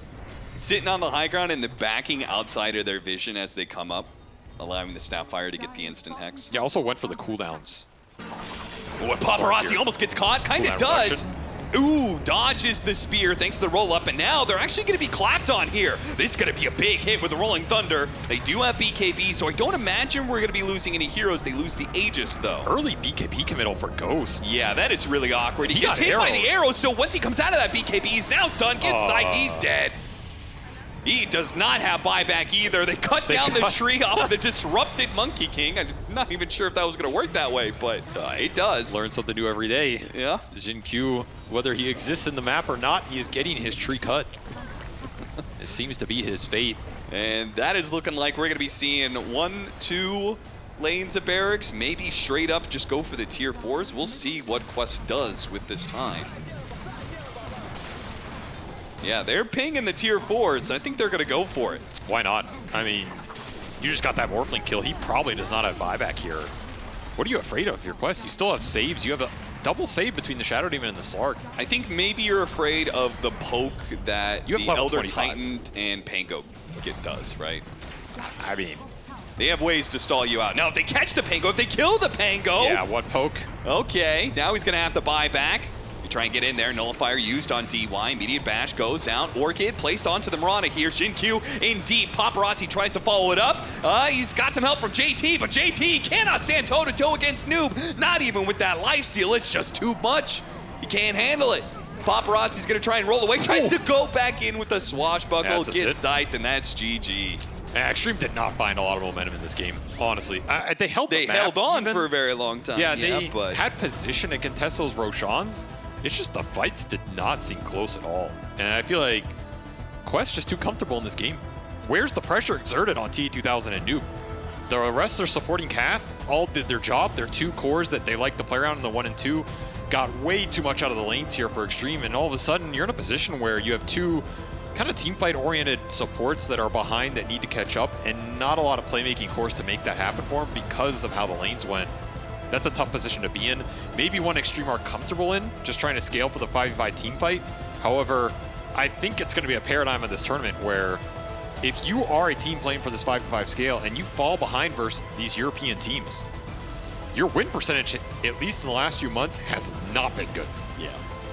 So I expect more from the other side of this meta in terms of what is your way to deal with that. You got to have something more in the early game. You got to have something more in the mid game to get you to the point where your lineup comes online. And even then, it's not easy. 8, 1, and 13 for Noob. He had a lot more scale in the tank here. All three of Quest cores just putting on a clinic. Yeah, I think, you know, it's one of the big strengths of Quest, and I think it's one of the downsides of the Chinese teams, the laning phase, right? Yes. You've got to be able to answer that in some way. And Xtreme, they held on to the game, but they were never ever able to really take it over like you were talking about. Didn't really get any momentum, and you don't want to be playing from behind this entire tournament. Not up against all the Western European teams. No, it's very tough. I think you can play from behind a little bit if you have a hero that comes online at the 15 to 20 and you can go through like a Storm Spirit lineup. I mean, the Pangolier can maybe do it. Let's say one of these supports for Xtreme is like as a Coddle or a Lion or something. You can combo it up. Okay, I can see the comeback potential more. This is just, it's very slow. Well, we'll see whether or not Xtreme Gaming has the comeback potential in this series as they're down a game. Let's head back to the panel. Thank you very much, Cap and SVG. Indeed, it is Quest Esports that take game 1 of this 2-game series against Xtreme Gaming, and they looked solid doing it. I'm joined by Purge, Effie, and Faith Bian, and we're gonna break this game down. And we already said, Purge, at the start of this game, after the draft was done, we knew that Quest was gonna bring the tempo at the start of the game because that's what their lineup was meant to do. But I felt like they just took it a step further than that. Yeah, they did. They did a great job rotating. Their lanes went very good. The Snapfire had a huge amount of last hits in the mid lane. He was sitting like 15 last hits ahead of the Pangolier in the mid lane, and then he rotated to the safe lane. They got an easy kill on the Brood without using Mortimer's Kisses. He stuck around for like a minute, killed him a second time. So it's like they kind of dealt with the Brood solution. They moved over. He just got so farmed, and it really helped their mid game get ahead. Yep, I agree. I think the Snapfire's net worth is supposed to be a very big issue for XG in the early game because even when Brood has a bad lane, she typically recovers by hitting that level 6 and going into the jungle camps. But when you have a hero like Snapfire who is naturally immobile, get to that Atos into BOT timing very early, you don't pose as much of a threat on lane anymore because you always have to be wary of the Snapfire bots into the Atos setup with a Slark. So I think Quest played that beautifully. All 3 of their lanes went as well as they could, and they succeeded in killing the Brood on lane a couple of times pre-6. Yeah, I agree. And Snapfire did play it very well. And I think a very crucial moment to break the balance is they bring 3 heroes top and kill Morphling. And after that, they kill Morphling again with Shadow Demon and Mars. And because XG losing top, so the rotated chance for Pango is less. So I think it's just breaks the balance for XG. Yeah, that makes a lot of sense because if you're playing a mid laner like Pango from a losing position versus Snapfire, you want to come back through the side lanes, so you need at least one of your side lanes to go well. Yeah. But because, as Faith Beyond mentioned, they not only shut down the Brood, but they also shut down the Morphling twice in a row, Pango just had nobody to play with. And once they were ahead against the cores, it comes down to like Xingqiu to spot rotations, allowed them to roche, and they were just, Malik was so good at catching Xingqiu this game. He did a great job. He had a miss here or there with his ulti, but they killed him so many times. He had 11 deaths by the end. We can take a look at the STC play, see which play we have selected here for this game number 1 that we had. And I believe it's a little bit of a save as well. Here it comes, Purge. It's the save that we saw earlier. Yes, this is a really cool moment. Nice usage of the illusion rune to get the stun setup. He was extremely dead if he took that full scatterblast damage in melee range, but the stun from Xingqiu keeps him alive. And then Kiari's like, nah, I need this kill with his haste rune. And it looked like he was going to get it for sure with this disruption. He popped the poison here, but he had a raindrop. He blocked the damage, so ends up saving him. It's the debate where you pop the poison too early. But yeah, that was a great save by Xingqiu, but unfortunately, not enough. We didn't really see enough come out of the Monkey King just because all 3 lanes went badly, and you're a vision providing hero. Your job is to show your team where the heroes are so they can take the fights. But when you're playing from a net worth deficit, there's nobody really to do that, so the Monkey King ends up being a dead weight for most of the game. Yeah, on hindsight, was the Monkey King the problem? Like, could they have had a very different game if they had indeed a different hero instead? We heard our commentary team say it as well. A different hero instead of the Monkey King that may have allowed them Purge a little bit better to survive longer, to have a game later on? I mean, it's possible. It's like one of those things where it's like you're playing Bounty Hunter, and when you're winning, Bounty feels amazing. When you're losing, maybe it doesn't feel as good. He did die first in the lane, I believe. There was a moment where he got cut down that allowed them to take a fight that helped get Slark ahead. So you could maybe say a different support would have given them a better lane, potentially. But there's definitely good things about it. They just needed the rotations that quested to be less successful for them to stabilize. But it would be safer to pick a more stable support duo if your opener is Elder Titan. Maybe a little bit too cute on the Elder Titan Monkey combo. Yeah, potentially. Ahead of their time. Too much vision, Cheever. I think it could have gone differently, actually. I think that was just Quest playing very well, where they were able to shut down both side lanes, because had any of their side lanes gone better, then the AT Monkey King could have worked out. But because they killed that Morphling twice in a row and they killed that Brood twice with the Snapfire, it looked entirely different. So you never know. I don't think the support duo itself is a problem, just the way that that game played out made it so that they looked bad. Where do you think that Xtreme Gaming is going to take Game 2, Faith Beyond? What are they going to change? I think Xtreme Gaming will think about Snapfire because they really liked Snapfire, and I think in Game 1 they thought Quest don't play this hero, so they didn't take it. I think they really want to take it Snapfire for the second phase, but they lose it. So I think in Game 2 they will pick Snapfire earlier. Yeah, first phase Snapfire coming up. That might indeed be the case. Gonna have to have a little bit of a break though before we even check in with game number 2. But while we wait for that, we can check in with something else because there's so much Dota going on, and we have, of course, our on-site reporter at the hotel. So let's see what's going on with Jenkins. Hello, ladies and gentlemen. Welcome to the update from the Player Lounge. Over here, that's the A stream. That's the one that you're watching. That is Quest Esports versus Xtreme Gaming, and that is still going on, so I'm not going to bother the Quest guys over there too much. Over here, we have the EG corner, and they cleared out of here mostly because their game 1 just ended versus 9 Pandas. And by the way, this is on the C stream, this one. They did very well in their game 1 against 9 Pandas, which is great for EG because they kind of bombed out of Dream League and people weren't expecting much from them. But that's always a mistake. This team always, I mean, they're fierce. They always bite back. Over here, we have Gaming Gladiators. I will also be quiet around here because You know, that's their coach, their staff. This game is still going. This is a buzzer beater. It's very close. This is on the B stream, Gaming Gladiators versus Team Spirit.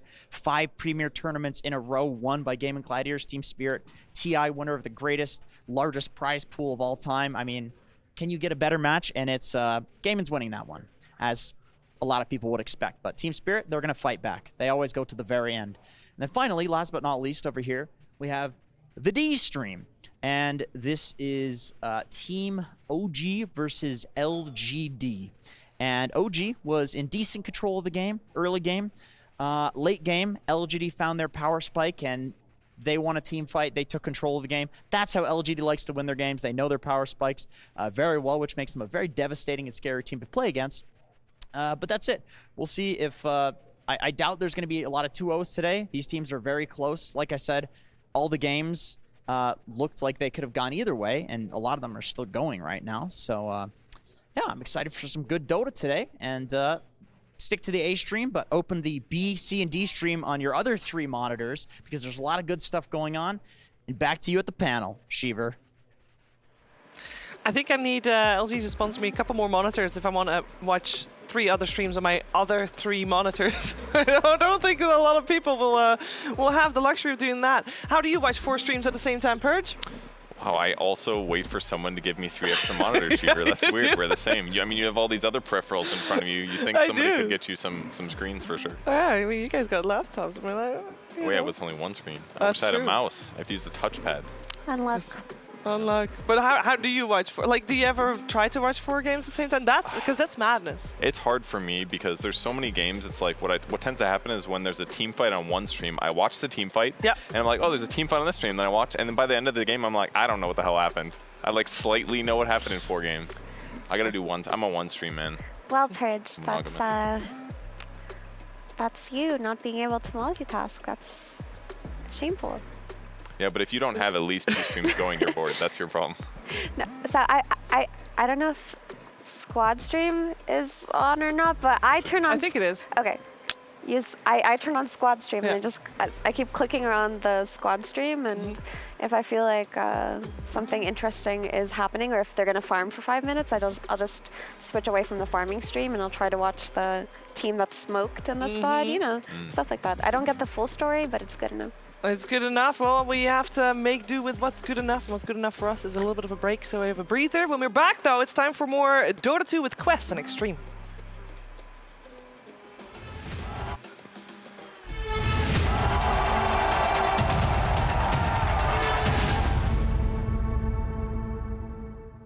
I would say my signature hero, as it is right now, is Disruptor. Disruptor is kind of support who can do a lot of stuff without net wars, but also he scales if you get some money. You can buy Axe, you can buy Blink, some support items, etc. So basically he can do a lot. It's definitely Fishman who basically showed me a new way to look at supports, or like a new way to look at the laning stage.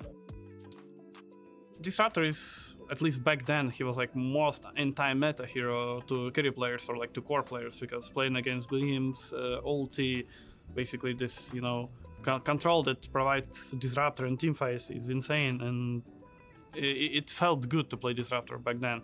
And then he kind of dropped out of the meta, and I would say Fishman brought him back into the meta with new way of playing Disruptor on lane with Glimpse instead of Q. And because of it, I kind of got back to it. I think my signature hero is Marpling and Naga, but Marpling sucks now. Yeah, maybe Naga. No way. Once again, Shanks is the Bacchus killer. He has his number, his Instagram, his Facebook, his MySpace at this rate. I think their mobility. If his carry dies, Panda feels the need to die too. And like controlling the illusion with Naga, I'm good with it. Maybe signature hero of the years, Enigma. I think it's always been on and off for me, but there are times where, yeah, like I started out playing a lot of Enigma, and then it's kind of just always came back at some point, and in all my teams, I think at some point it's coming back. They have the Batrider one, and the Enigma one is 100 off, but 100 off is not here. Pressuring Zai, managed to get the black hole off, but he's slowly burning to the sun right now. Nice Now the egg Supernova is position. going to be used, and they use the Fiend's Grip, but not the last one on Uragi. He's in trouble, and he's going to die. What I enjoy most about Enigma is just the all the mind games that go into black hole. Like for example, for me, I like to not use the spell so much, and play around like other aspects of the hero. Like for me, if I play Enigma and someone like ends up picking like Rubik or Soundstair or something against me, instead of like trying to brute force my way to use black hole, I would rather like just play on my minions or something and just go RS and do stuff like this.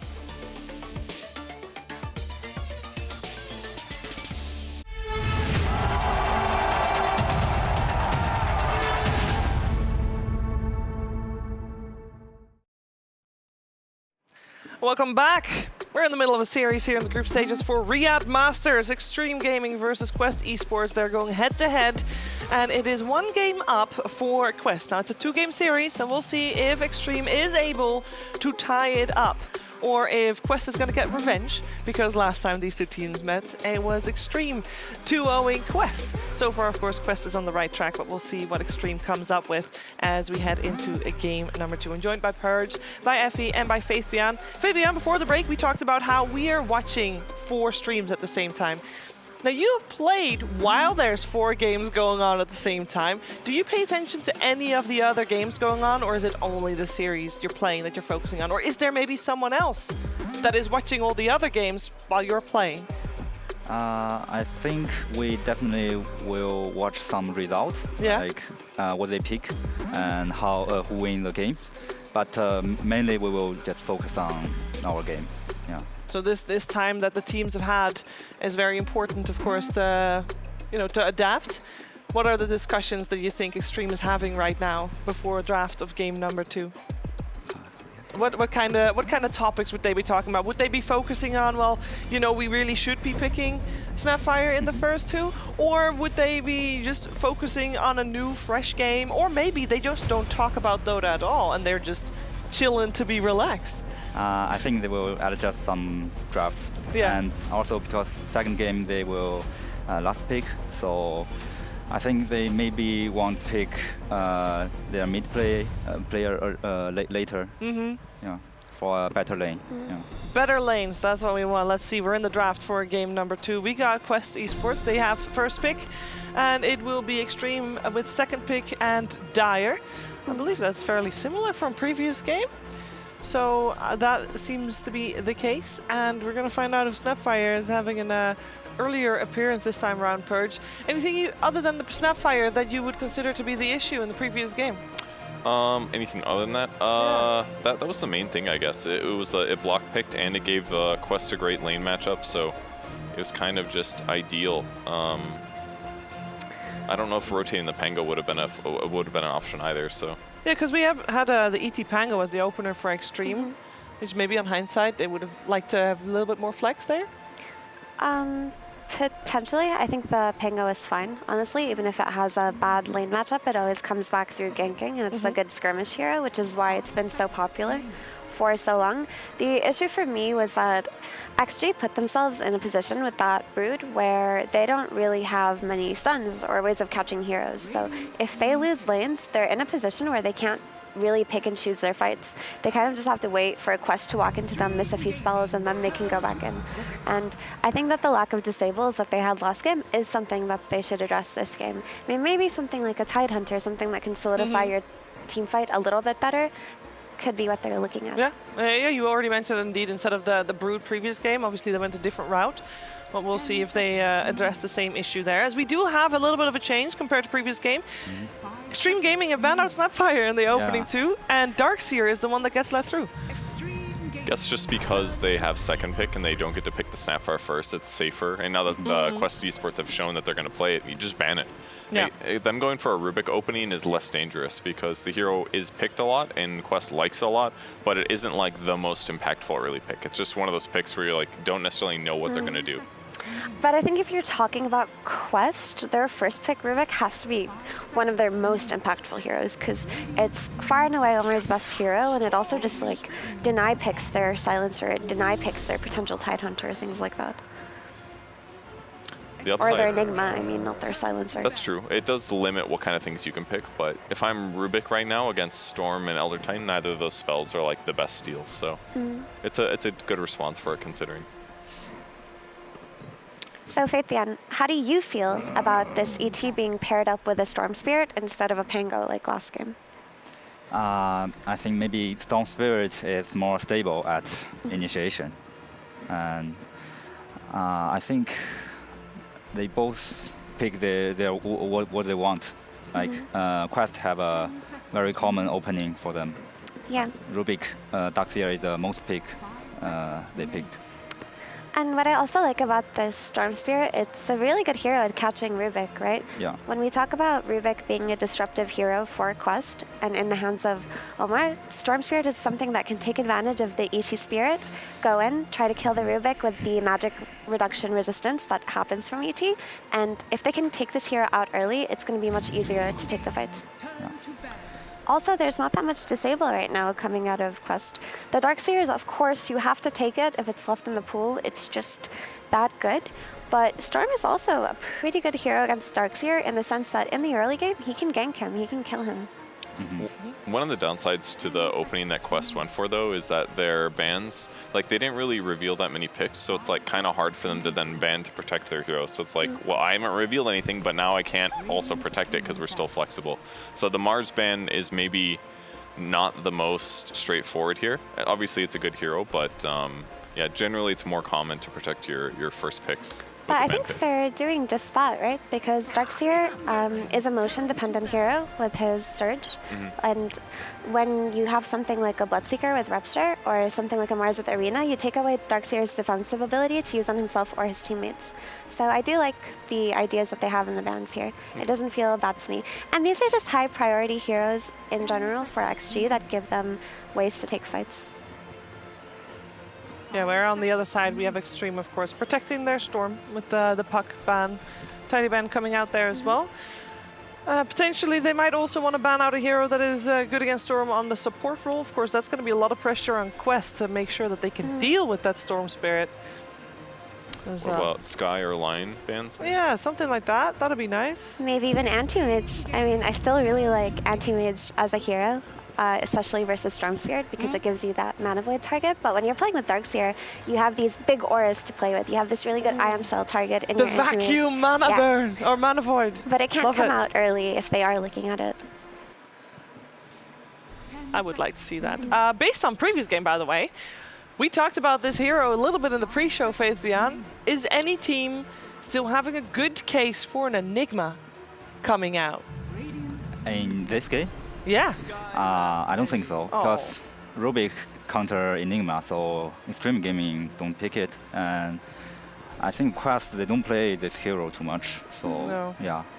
I love this draft for Xtreme so far. This is so much damage, because Elder Titan's going to lower your magic resistance to 0, and then Sky's going to amplify the magic damage you do after that. So it is like, you're going to see people die really quick when all these heroes go on the same person. But on the other hand, there's so much magic damage coming out of XG that Darkseer and Aura Buyer, like who's going to ball up with his team, he's going to buy Pipe, he's going to buy Greaves, you're going to have the Rubik with the Shard who can lift people out of the Sky Mystic Flare. Like, there are ways for Quest to counterplay. I feel this global science is really annoying for Xtreme Gaming. They need to burst and doing some counter initiation, but global science will just kill it. Yeah, I agree completely. I think the best way to play into a high burst lineup is to have a hero that disrupts it. So whether it's something like a Global Silence or a Shadow Demon disruption or a Bane Nightmare, things like that can be so difficult. So I agree with you. And now that you've paired the Silencer with the Pango, you have a really strong way to kill the Storm in the early game, right? You can kill the Storm on Global Silence plus Pango Rolling Thunder plus +1 rotation maybe from the Rubik. So they've addressed the Storm quite nicely. Yeah, and they're also very vulnerable to the Pango rotations from the support duo, the Sky or the Elder Titan. If they don't get to initiate first and he gets his roll off, they're just like, okay, hopefully I can live, run through trees. It's not going to be easy. Faces Void will give them some really nice setup though and help them lock down some of these heroes if they get a good initiation. I like the idea of Faceless Void a lot, because like, if you press Chrono and you start the fight for your team and Silencer globals, well, guess what? Your team's still stuck in the Chrono. You know, I'm still gonna smack them. So I do like that a lot. But I'm curious, Saitian. So Darkseer is the most popular offlane hero in this patch. What do you think is the best way to play against it? Do you think beating him in lane is the way to go? Do you think picking him off is the way to go? What's your take? I think right now you are very hard to like win this lane. The best part is you pick some hero you don't afraid the illusions, like Void, Faceless Void, or Sven, or Juggernaut, or Weaver. And I think in this game I actually kind of worry about Faceless Void because I think in late game they are doing good, but in early stage maybe too much pressure on this top lane because Elder Titan is also not very strong at lane. Especially because they're playing against Darkseer, right? Yeah. And melee heroes versus Ion Shell has always been very difficult. Yeah. Even if they are strong melee heroes like Void and ET, they still get run over. Like when Darkseer hits level 5, they can like, you know, make plays with the catapult, they can glyph it, they can dive, they can bring in their silencer from the bottom lane through the twin gates. Yeah, and if you pressure to Faceless Void, and Faceless Void just can't farm jungle fast. He kind of nowhere to go. Yeah, that is true. So do you think that this Faceless Void pressure puts all of the burden on Storm Spirit to play heavy rotations? Yeah, I think Storm definitely need to go top to kill, try to kill Darkseer right now. But let's see, we have one more pick. It's going to be hard, though, because they don't have that much damage until Sky hits 6 is the problem. Like, ET's going to do a little bit, but, like, and Faceless Void doesn't have a nuke, ET doesn't have a nuke. Like, how do you even gank that lane? It's like you have to do it by yourself. I think you can bring your Sky and it should be enough. Like, when we're talking about the early game, when Darkseer still doesn't have his pipe or his mech or what have you, you can still kill the heroes up there so long as Pango doesn't counter the rotation, right? That's the scary part, bringing in the Pango early. Yeah, it also puts extra pressure on the offlaner that's still to come out for Xtreme Gaming. We got Legion and Beastmaster banned out. Both of those fit the same bill where you're gonna want to go play with them while you make space for your Faceless Void. Is there any offlaner left in the pool for JT that could potentially do a similar role, that they can make space and buy time for their Faceless Void? Honestly, I like the idea of an aura buyer and not some cheese hero like the Meepo or the Pudge coming out. Like something that can build a Greaves, something that can build a pipe to play into Quest Esports would be really nice. Okay, another slug. I mean, JT's been very varied in the heroes he's played, actually. He's played 3 Mars games, and then every other hero he's played only 1 time, so it really could be anything for him here. Knowing he's against the Slark, if he picks some melee hero, he's going to have a bad time. But, oh, they're doing it anyways. Okay. All right, let's see it. I'm excited. I mean, he owned, honestly. When he played Pudge versus Quest, he killed it. He was crushing the entire game, and he was an abomination to play against. The concern is just going to be is Pudge can get punished with early rotations. If Slark can kill him a few times and just build up some items, like a Mage Slayer Slark fighting into a Pudge is going to look really different than how a snowballing Pudge would play into a Slark. So it's going to be a very lane-dependent game again. Yeah. If I'm Silencer, I'm kind of scared. I'm going to get hit with Concussive Shot by Sky, and then I'm going to get hooked, and I'm like, oh, great, I'm dead again, you know? That's what I'm worried about for Quest. Yeah, on the lane is definitely scary. Yeah, for sure. But if I'm Silencer, when I get some levels, I'm like, you take that cursed Sky. I'm pressing it on you. I'm gonna get you. I think overall,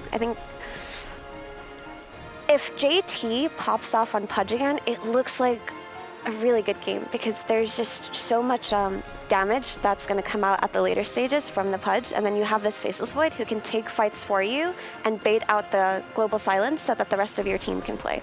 So I think if, like, let's the aircraft, like Void goes in, he chronos, they global, Storm comes in after that, he's not the first hero to start the fight in the mid game, then they can actually kill the Slark really easily. Right? Well, there's a lot of ifs that you said before. But that's how it happens. The Dota is like, these conditions have to be met for you to take a fight. Like, every team meets conditions before they make a move. Yeah. Fitbian, does Xtreme have a better plan this time around? Do you feel like they fixed their issues with this?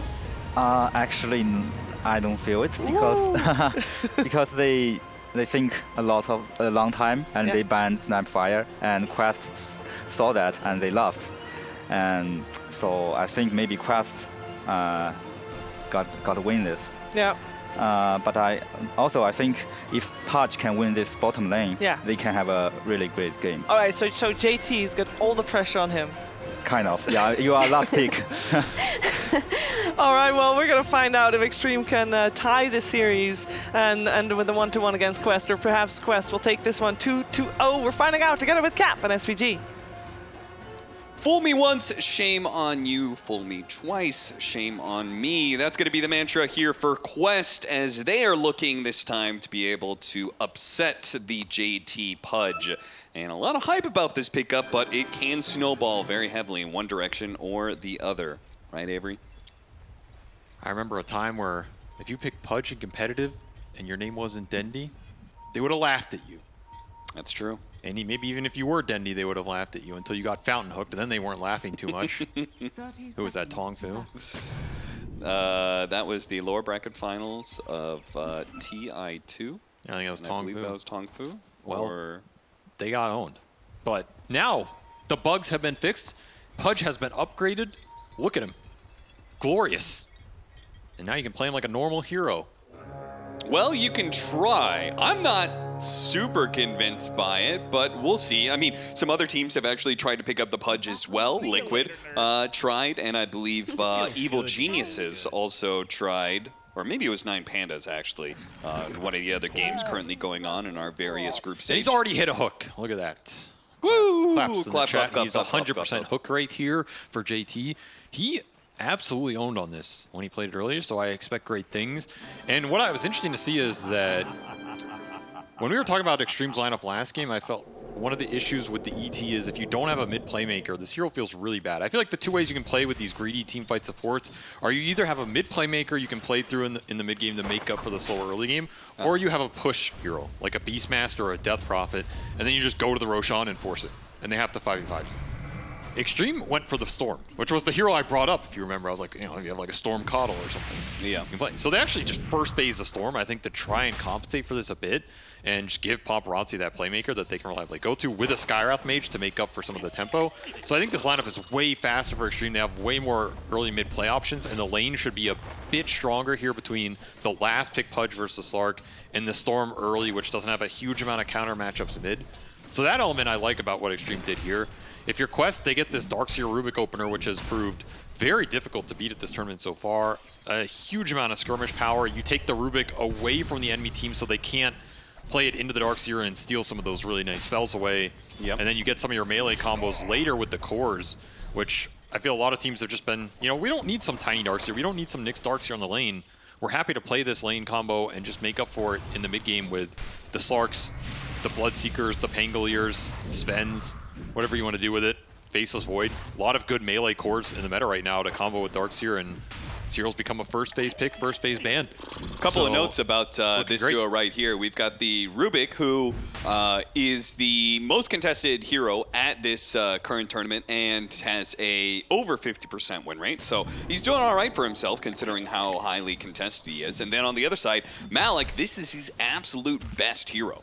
So it would definitely prove to be a potent combo for a Quest. They can get this laning phase off to a decent start, which, you know, 8-2 is not too bad.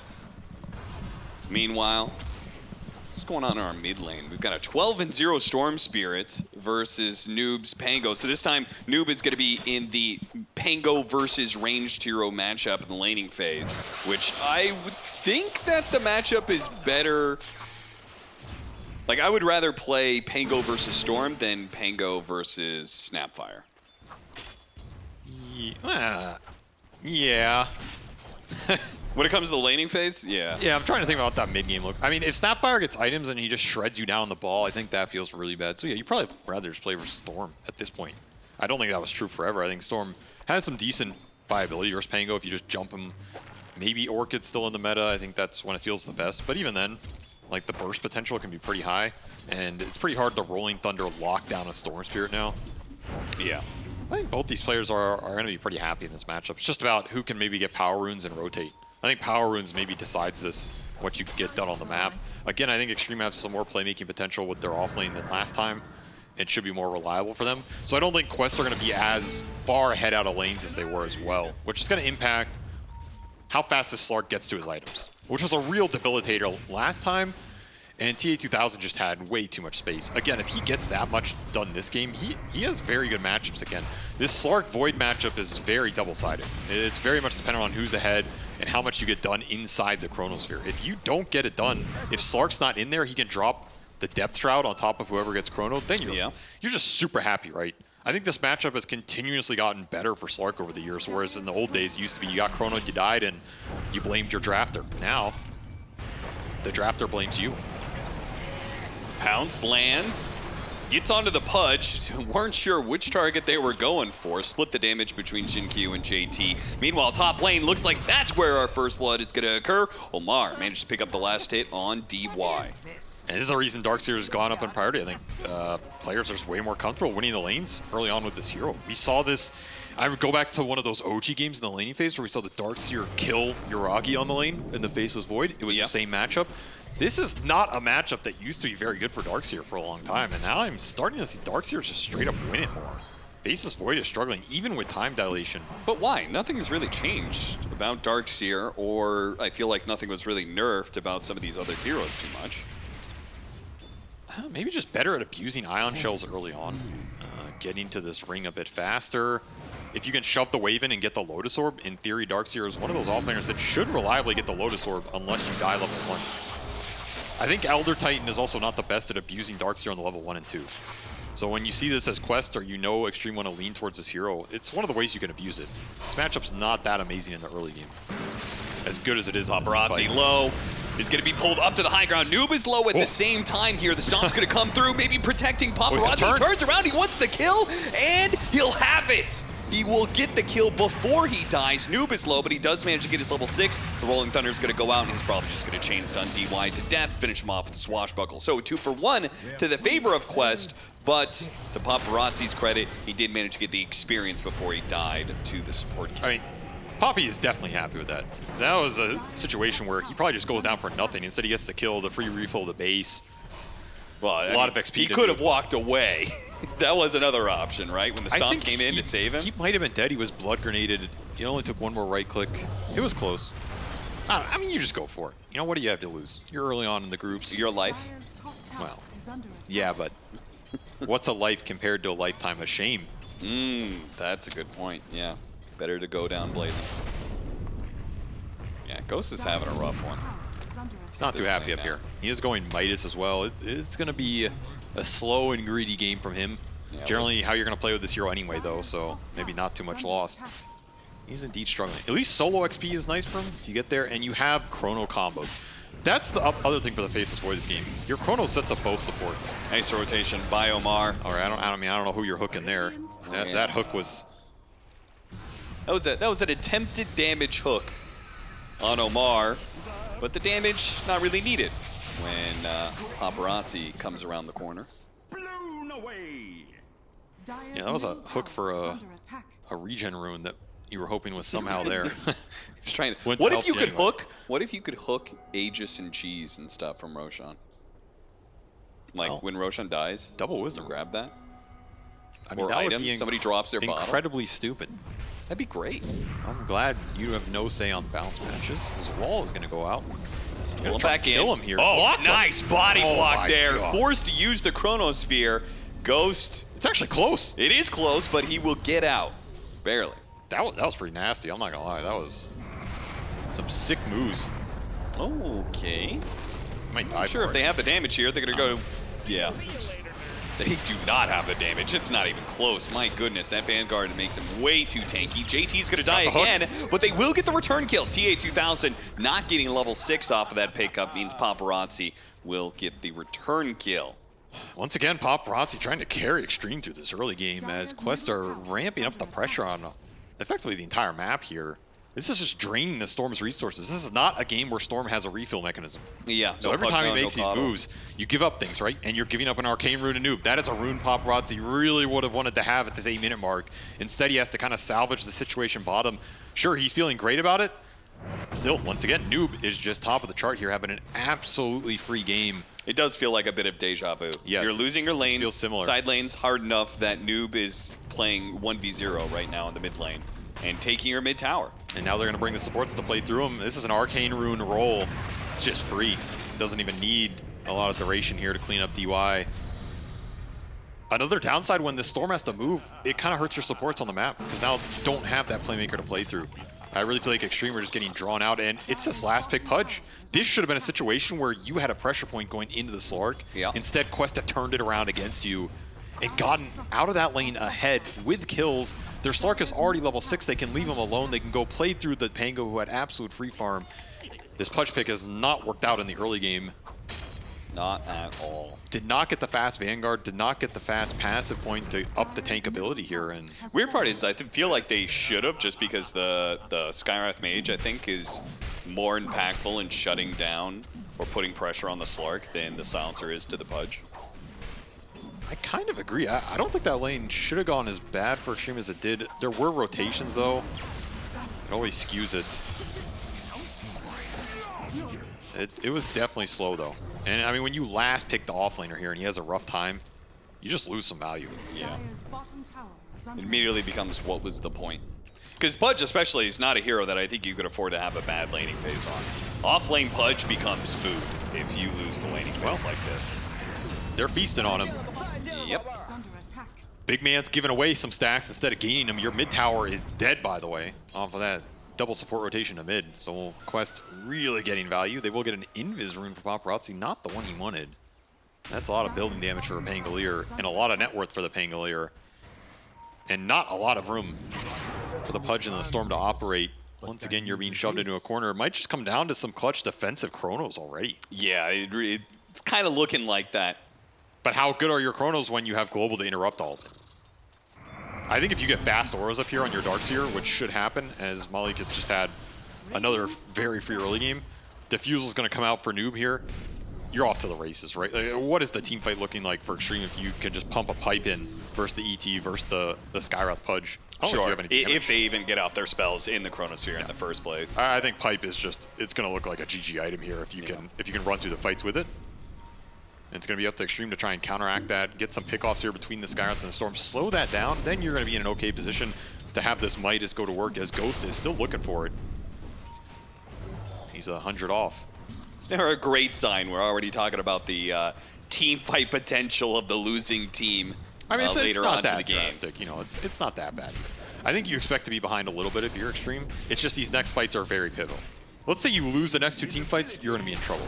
If you go even in those, or you get like a big core kill out of the I mean, if you lose this fight and delay your Midas, it's going to feel terrible. They're going to go for it. Chronosphere, catch them right on the edge. The Darkseer is going to get snapped back there. Still alive through all this one, and now Ghost's going to be the one to die instead. Look at that vacuum, too, pulling the supports into the Rolling Thunder. A bowling ball knocking down pins and knocking XG out of this top lane. Paparazzi going for a desperate TP out, and he will make it. It's only 3 dead on the side of Xtreme.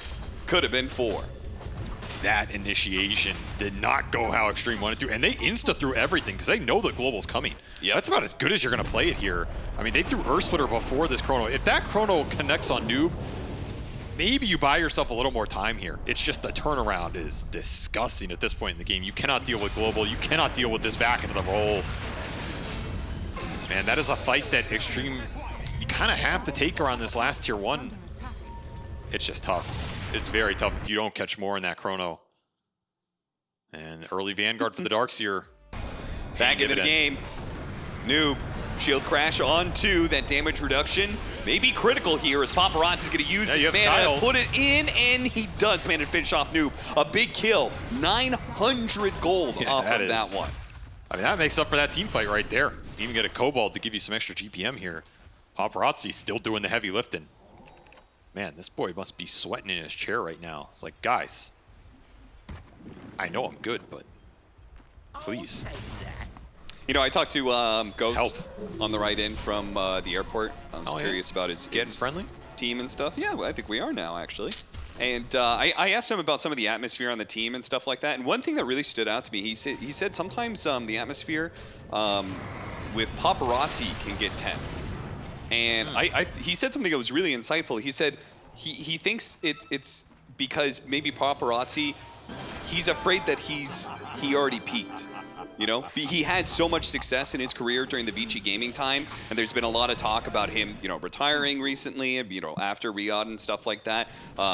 You know, in this point in his career, he's concerned that he's already seen the best of his time, and he's never going to be able to see that point again. So performances like this, where he's trying to put the team on his back, showcasing a little bit of the old Paparazzi from 2018.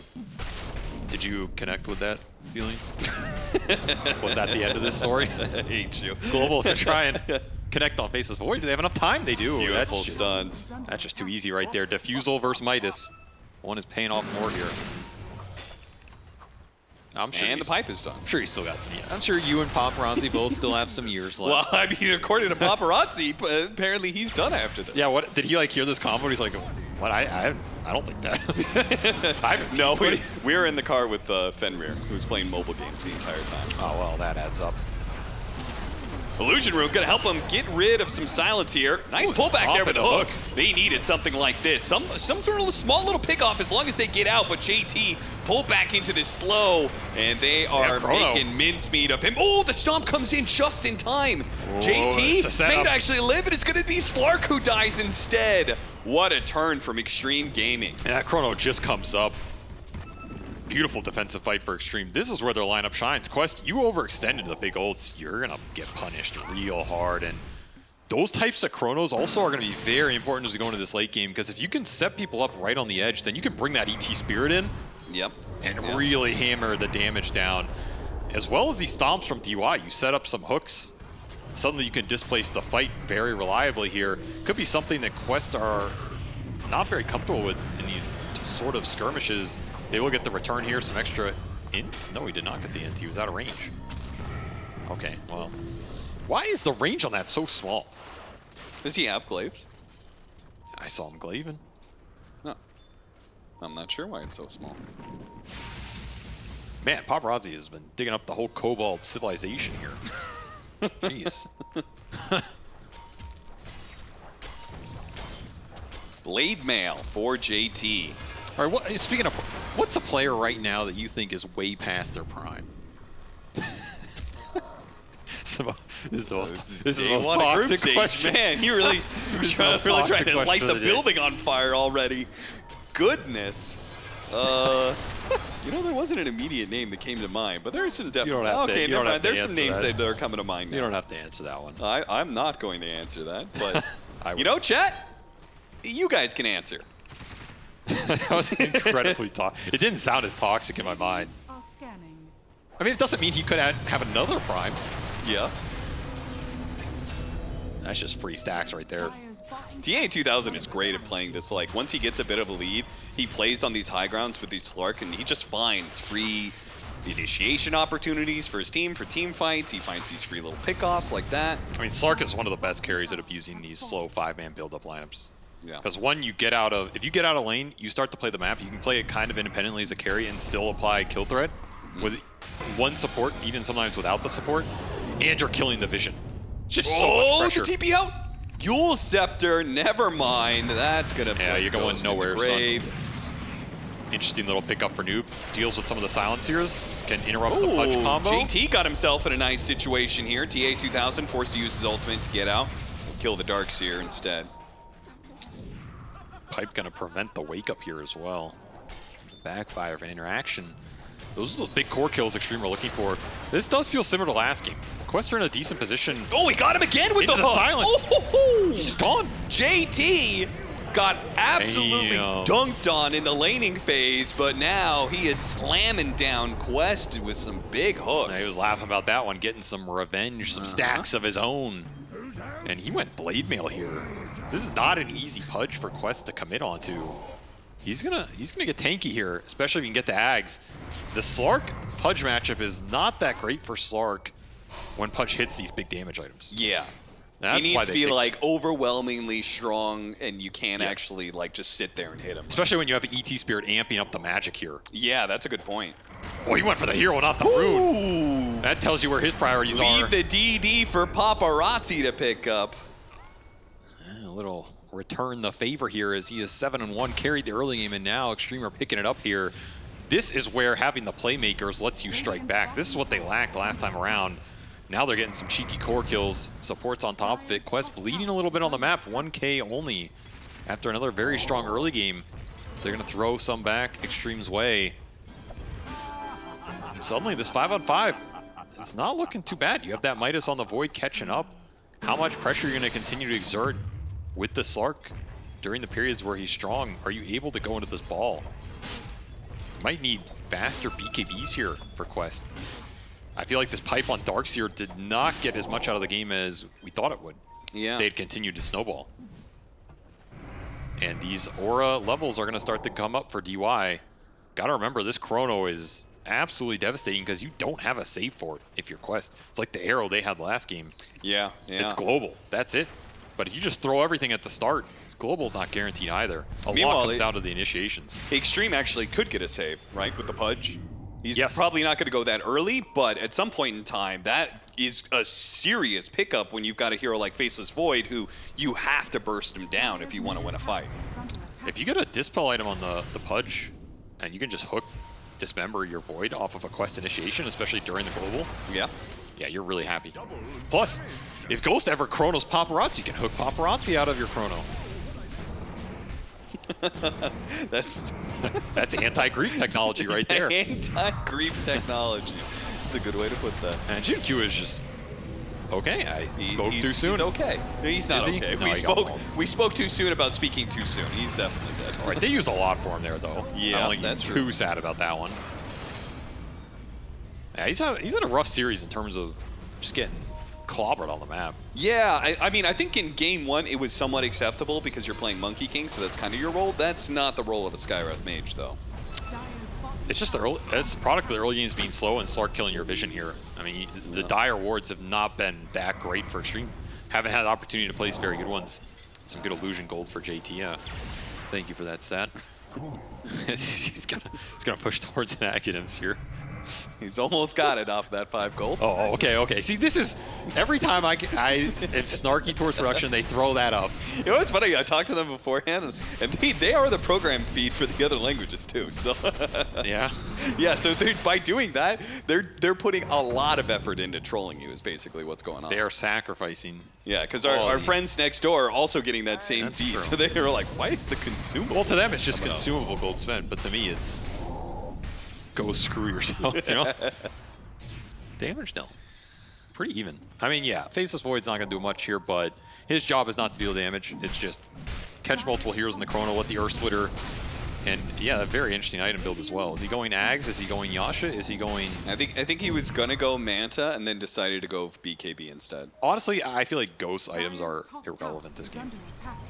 I mean, I hate to say it, but if you land a good time dilation, a good chrono, that's what I want from the Void. I agree with that, but I think delaying your BKB could be really bad here. Paparazzi managed to get the initiation, pulls him out of the Mystic Flare though, and with Global Silence being used, they're not able to throw enough final damage to finish up Noob. He's able to roll away. Paparazzi does the same with all of his mana. And you really need the Spirit on top of these magic bursts. I don't. Maybe it just ran out of the duration. That is something the Xtreme are going to have to line up if they want to commit the Storm BKB on these jumps. Yeah. Because that burst is significant with the Spirit Amp on top. And if you're Quest, you got to be starting to think about some defensive items here, maybe. 4 Staves, Lotus Orbs. What level Spirit Wind does ET have by now? 12? That Probably usually 3. Means it's maxed out, right? 3? Yeah. He did only go for the 3 points in Stomp. This is, I think you can either go 2 or 3 this game. I think you might have been able to get away with 2, but he does have a setup for the hook. So I think 3 is probably what I would have gone for. I think 4 in the Spirit is a little ambitious, but, you know, got to get the big right clicks in. Does lower the Spirit cooldown, which is very nice. It's actually one of the things I think is underrated about leveling it. Yeah, I literally have never thought about that aspect. Yes. Of leveling up that spell. I mean, a couple seconds on any of this hero's spells mean a lot, right? Okay. It can mean the difference between you throwing out the second Spirit in a fight and getting that amp back on a second target or not. So, I'm not an ET player. Significant. Leave that to you nerds in the co-caster spot. In this type of game, though, I feel like getting 4 points is it's a little greedy because I think just maxing the aura here for what the team fight looks, which is you're Sure, chronoing you have a into Skywrath burst. Mage, yeah. It's all going, like, I don't know if you need a second spirit out in these fights to change anything. So eventually when he gets all the levels, it will not matter. And this game has slowed down a little bit. Quest are pulling ahead. European map efficiency is just too damn good here. So they munch down for some net worth. Yeah, he really wants that mana, huh? I guess that probably means they're going to go for a smoke if he's using resources like that. Want to be fight ready. And see if Xtreme, I mean, Quest are out farming you. It gets even worse if Quest managed to get a successful smoke ink on you, but maybe the defensive posturing of Xtreme will stop this. These are very scary smokes. Man, they just left the high ground. Very weird positioning now for Xtreme. They're going to break the smoke. They get the opening, and an instant blink in Rolling Thunder doesn't catch Paparazzi, though. He was very close to getting hit by that one. Didn't even BKB, and he's going to just haste his way to an Arcane Rune, so... Wow. Fairly unsuccessful smoke for Quest. Yeah. They're only going to find Jin Q, which I think was happening the entire game anyway. Xtreme happy to dodge that. Didn't even have to use their BKB. They're going to look for Storm to be the break mechanism in this game because there really isn't an answer to the BKB Storm. I mean, what is it? It's going to be Bash or Pango, I guess. Yeah, he's got it. That's not guaranteed. No. Do you think you get a Basher on Slark earlier as well? I don't think it's reliable enough here. Okay. Maybe a Scythe at some point for the Darkseer or something. Oh, Mar! Drop the Sentry, and no! He time walks away. Uh-oh. This is awkward now because been slowed down, tried to hit the hook, not quite landing there on the Noob. Malik TPing into all of this one, but they spotted the silencer. A big kill if they can get it. He's committing. Paparazzi keeps on zipping around, but the Glimmer Cape will protect him. Let's see if he's going to pop his VK. He doesn't. He zips out. I mean, he has no mana. They're going to go back in with the Chronosphere here. Now Paparazzi pops his BKB, but look at his snapback. It's going to do some big damage. Finishing off the Darkseer, doing some damage to TA2000, who's trying to get away from Ghost, trying to get an angle to be able to hop on out of here. Gets a small one. The Glimmer Cape doesn't last for long. He's still inside. He's going to be grabbed once again by JT. Hooks the fish in, reels him back in. He's having fun this game. Another 1,000 gold kill as well. Zeros are just too big. And that team fight from Quest so disjointed. Paparazzi just creating some chaos by jumping the silencer first. You force out both Glimmers here from Quest, and then you don't have a roll. You're getting chronoed on 2 cores. Your Darkseer gets nothing off in this fight. That's perhaps the biggest factor. Also, I can't believe Paparazzi doesn't like BKB when he's in deep like this. I mean, he knows that there's nothing to stop it, right? So he's just baiting this out. He still has a Greaves, or the mech heal. And it's just a really nice chrono from Ghost because you take all the auras out of the fight for Quest. Not much man fight left. TA2000 does not get to hit people here, does not get to use that BKB as it's stuck in the Chronosphere. And here comes JT, go fishing. Yeah, he's happy to reel the fish back in. And all of a sudden, Xtreme, Aegis on their faces void. This game is looking very different from the last one. If you're Quest, you gotta abuse the ulti cooldowns here. Uh-oh, pounced the wrong direction, but that's okay. Omar still has that time walk steal, so we'll get there. It's a little pick off on DY, but Xtreme did manage to get the Roshan off of that successful team fight earlier, so an extra life for Ghost. I just don't think the scale feels nearly as good for Quest as it did with the Snapfire. Yes, for sure. Like, Pango can scale, but I don't think he's good as he was in some of the older patches. Yes, Pango has been looking a lot more lackluster scaling-wise. I've not felt the oomph. So I feel like more of it goes onto the Slark here, especially when you have a Darkseer offlane who's... I mean, there's no wall illusions that are doing anything in this game, so your scale with the Darkseer is pretty much dependent on your other 2 cores having teamfight impact. Yeah. Now, let's say you're Xtreme, you chrono and kill Slark this game. Are you winning that fight as Quest? I don't think so. And your supports aren't really terribly good at scaling either. And I think the biggest factor there is Omar doesn't have like the most amazing steals. It is an awkward Rubik game. Yeah, like he doesn't really get anything out of Elder Titan spells typically. Like if he gets Ball or Chronosphere, those are helpful, sure, but... I mean, I think Xtreme did a decent job at limiting the spell skills with this first phase Rubik. Yeah. And ET is one of those good matchups too. ET has just always been one of these heroes Rubik doesn't really enjoy playing into because you rarely see him. None of his spells are good unless you get an Earth Splitter, which even then is not always, it's not the greatest Rubik spell. Yeah, getting Spirit without Clap or Clap without Spirit is kind of useless. And the lane matchup's good. I think ET just owns Rubik on the lane. So you're very happy to play that matchup. Another 5-man smoke from Xtreme. All their team fight is online. And they're going to be very happy to use it here. Might be catching some heroes in the river here. Kiori. Oh, he is lucky to be alive right now, but it does mean Quest is going to be a bit split. Lamar, he's going to be time dilated, so no more time walking for you. And the dusts are out for Xtreme right now. So that was your one fight also where you had all those Glimmer Capes that were giving you max value. Xtreme are going to be more ready for them. BKB for the Pudge on top of it. Yeah, these heroes are getting tanky. They're becoming problems. I don't know if you're winning the extended fight if you're Quest, so you got to kind of find some scenario where you burst a target down or let the Slark go in first, make it chaotic, build up some stacks. That's just where the Void matchup, you have to overcome it. Yeah. Which means finding good angles, abusing Surge and Shell, maybe getting on these supports first with the Slark. If you're Quest, finding some creative angles, and Refresher Kiori could be a big factor. I mean, double global gives you a way to lock down some of these cores through the Storm BKB especially. Oh no! New picked off godlike spree for Paparazzi. Nice little ward there on the Mighty Mines. Now compare that type of play to what Xtreme had to work with last time. Right? Yes. I mean, what was it? A Pango Monkey? Yeah, and what was the other support? It was another male Elder Titan again. This is one of the biggest factors, I think, for this tournament, for the Chinese teams especially, is going to be balancing out their greedy team fight with the small playmaking options. Yeah, have a support that can play through your mid. Yes, because otherwise these European teams just run you over. Yeah. And right now it's Quest struggling with that as the Pango combinations have just not been there. And all three cores from Xtreme finding a lot of net worth along with Jin Q here. Yeah, I mean, they're actually all ahead of the Slark. It just hasn't gotten anything in the fights. Yeah. That's been the biggest difference here for TA2000. He's finding some items, just hasn't been able to do anything with them. 3 and 4, relatively quiet, 20 to 30 minute mark. And I mean, JT is just cruising, man. Every time I think we go to him, he's yelling something, so I don't know what he's yelling. Maybe just, yo guys, I'm gonna hook hit this tower, hit this tower. This guy cannot play the fights, I will hook him. He is done. I will rot him, he is done. Rotten fish. It's like Paparazzi, as long as you don't block my hook, I will carry this game. Dismember, Mystic Flare, gonna drop a bunch here to steal the Tormentor away from Quest. Not the shard they wanted, but maybe the one they deserve. Yeah, it could have been I mean, he's tanky, to be honest. He's got Greaves Force Staff plus the Scion armor. Yeah, plus the intelligence giving you magic resistance, and now you've got physical resistance. This is not an easy Skywrath to bring down, honestly, if he gets all the armor off. Well, it does mean that next Tormentor, maybe JT will get it, and they'll be able to get Blink. Yeah, they really want this Pudge Shard. That's probably the best one right now. It's just going to make that team fights even more difficult. Oh, man. Another connection.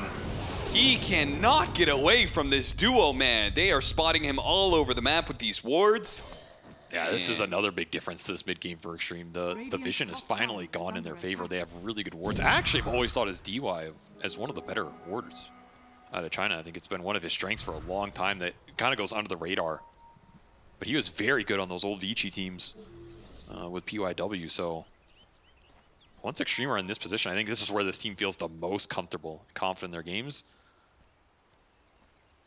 Yeah, look at those deaths, all in different parts of the map. Yeah, he's got to feel frustrated. He's not dying in the same spot over and over again. I mean, he's trying to find the deep farm so they can maintain the net worth. They just had his number. Oh, JT, oh, you want to fight, huh?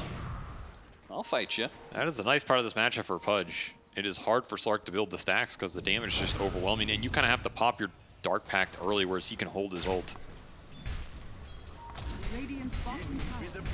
Quest still looking for these big back combos. I guess that's another route. If you get some big back combo into the Rolling Thunder again, at least you're buying some more time in the fight for TA2000 to build up the stacks. Yeah, that is nice, but you did point out that the illusions aren't really worth much. Yeah, there's no wall illusions doing anything for you here other than, you know, the slow and some chaos from it, which is always a factor.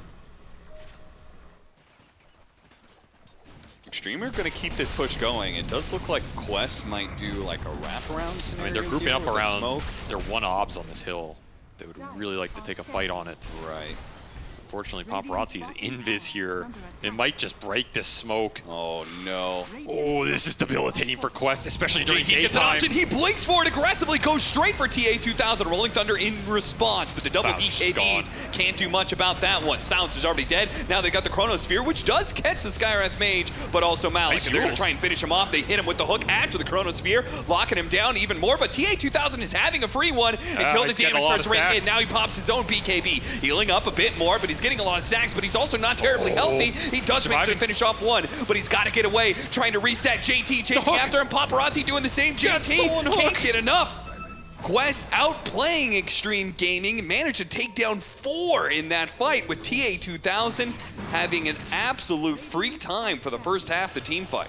Very clutch defensive items here for Quest. The initial go here from JT is okay to bait out the silencer, show the position, and then in theory you have good chrono here, but this chrono is not what Ghost wants. No. It's just letting TA2000 get free stacks off Jin-Q, gets forced into it, then the defensive Yules from Noob, super good here. He also has Aeon Disc, and this fight just gets stalled out. You have a silencer buyback straight onto the outpost. DY ends up going down to Malik on the backside. And hey, this wall ends up slowing some stuff up. You just run out of gas if you're Xtreme. Great stolen hook there from Omar. Oh yeah, go back in real time where Xtreme try and hold another. No, this is not a spell you wanted to give away. We were talking about where's the save's going to come from Quest. Yep. It's Omar with the stolen hook. This is a really good spell this game. Normally it's about the offensive potential. This game, it might just be, you hook people out of Chrono, you hook them out of the Skywrath ult jump from the Storm. You waste so much time in those fights. This is a huge window for Quest. They can take advantage of it going into the next Roshan spawn here, especially when it's going to hit nighttime as well. Some stars aligning right now for Quest. I think one of my favorite things about that team fight, watching back the replay, was the fact that Am I allowed to say that, by the way? And TA2000, what? Stars aligning? Hey. Yeah, you like that one? I mean, they didn't align for some contracts, but you know, what can you do? You know, speaking of that, people think it was a contract issue. No, I'll tell you why. Okay. Amar got removed from this team. Unconfirmed, of course. Of course, unconfirmed rumor. Quest saw that patch. They scrolled down that patch. They saw Timbersaw nerfed. You're out. Yeah, get out. We'll see you when it gets buffed again. They said you're gonna have to learn some new heroes, and Amar's like, no. And they're like, well.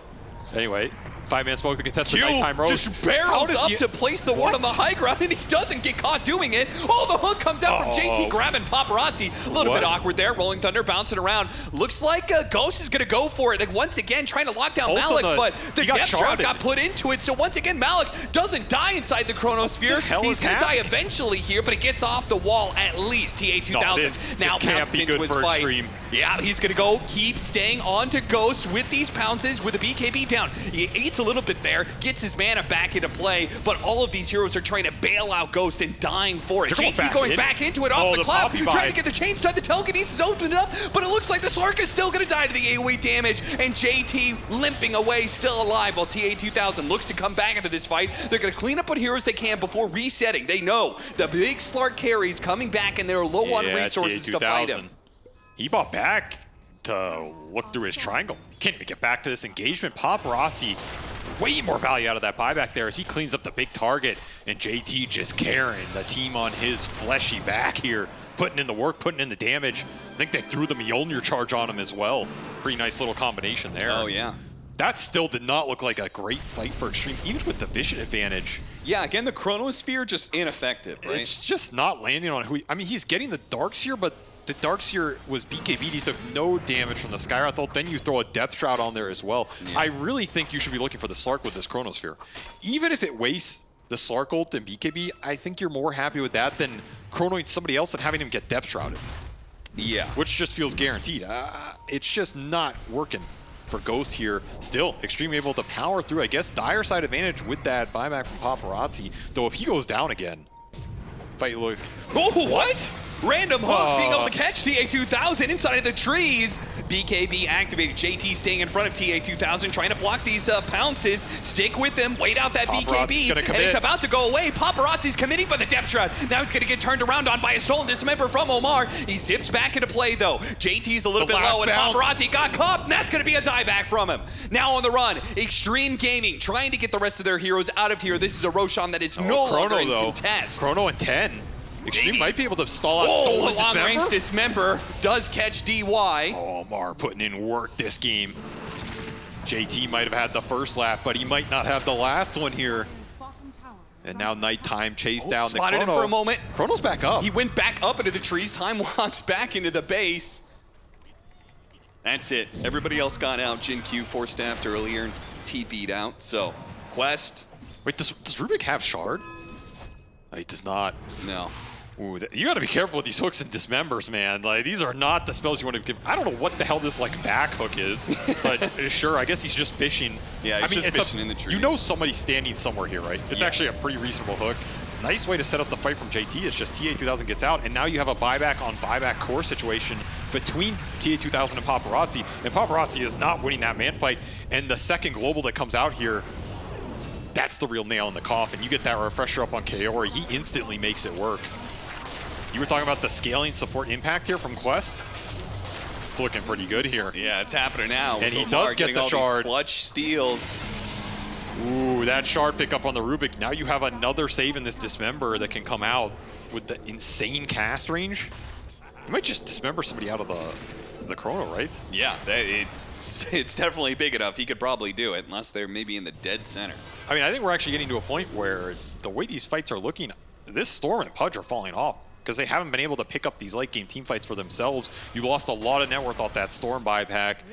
JT is doing his job, but it's not going to carry the full duration of the fight.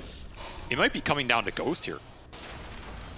Yeah, and he is still the top net worth hero in the game, so he is going to keep scaling up. We get to a point where, I mean, maybe you just need the bigger Chronosphere. It might be more about what he gets done for himself in these fights now. Yeah. He's 0-4, though. I don't understand how he's actually so rich. He hasn't gotten any of these kills. And a minus, baby. That is, yeah, that is true. This game is becoming very close and down to these Roshans. Gem picked up for Xtreme as well. Oh, that's a big one, right? If he gets the Aghanim Scepter, that'll help a lot for Paparazzi's impact. I mean, then you just can't clump at all if you're Quest. You get pulled into a multi-hero stun into the Chrono and Stomp and Earth Splitter and all that. Way too juicy. Aghanim Scepter going to be complete here from Malik in a minute. Ooh! Yule Scepter setting up nothing. We're fine. JT has the save with the shard if needed, which it wasn't. I feel like the fights 10 minutes ago were more straightforward for Xtreme. You try and Chrono the Slark in the fight and you try and jump the supports. Now, I don't know if Paparazzi has enough damage to go on the supports on his own, and I feel like you waste his BKB duration. I think you have to kind of just fight through the front line, which is the situation TA2000 wants to be in, especially with an Aegis. Yeah, that Aegis like he's sitting here even more complicated. No, come fight me. All right, Rubik Illusion has been hooked. Sends a message, but JT is not laughing as much as he was in the early game. No, he wasn't. Oh, hey, we do have the Aghanim Scepter done for the Sky. Jesus, that range is huge. Dude. He has Telescope on top of everything. This is such a broken spell right now for Quest. This is why they want to fight. It is timing out in about 60 seconds, less here. So just a bit more time on that. These are not spells you should be getting, by the way. Yes, because you could always toggle Rod after any of these spells. So this is just JT giving Quest a big opening that they should not have right now. Yeah, there's a reaction. He's like, God. Feeling the pressure. Maybe somebody said, maybe you should stop talking and focus on your spell casting, bud. Yo, JT, can you stop giving spells away? Can you stop giving your life away? Radiant's top tower is under attack. Maybe if you killed the Rubik, I'll be able to cast whatever the hell spells I want. Man, this top tower is taking some serious damage. Double siege wagon. Catapult. I mean, it is still super dangerous. Oh, look at that blinking rolling thunder. Just a huge deep dive from Quest that doesn't quite work out because the save from JT picks up the Skywrath Mage. And now, the hook almost got him on top of the silence. That might have been a free Aegis to take away. I mean, they don't want to Chrono him here with the Aegis, so that would have ended up being a big hook. Still, Dismember will time out here for Omar. Another big loss. Yeah, that was your Chrono save mechanism. It's going to have to find something else in this game. Aegis going to time out. Xtreme, they got through this period where it was very difficult to take those Chrono fights. Indeed. We're going to push this to the ultra late game here. Might come down to the next Roshan with buybacks who can get more refreshers up.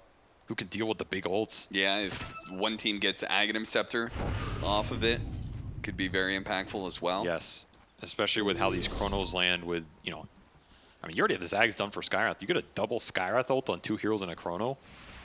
Okay, you save 1. Yeah. What about the second? You give the Aghanim Scepter over to the Faceless Void. That gives him a little bit more power in these fights, because you're talking about he's going to have to do a lot of that heavy lifting. He is level 25, so he can play that front line pretty aggressively. Well, you're in the wrong neighborhood. That he has.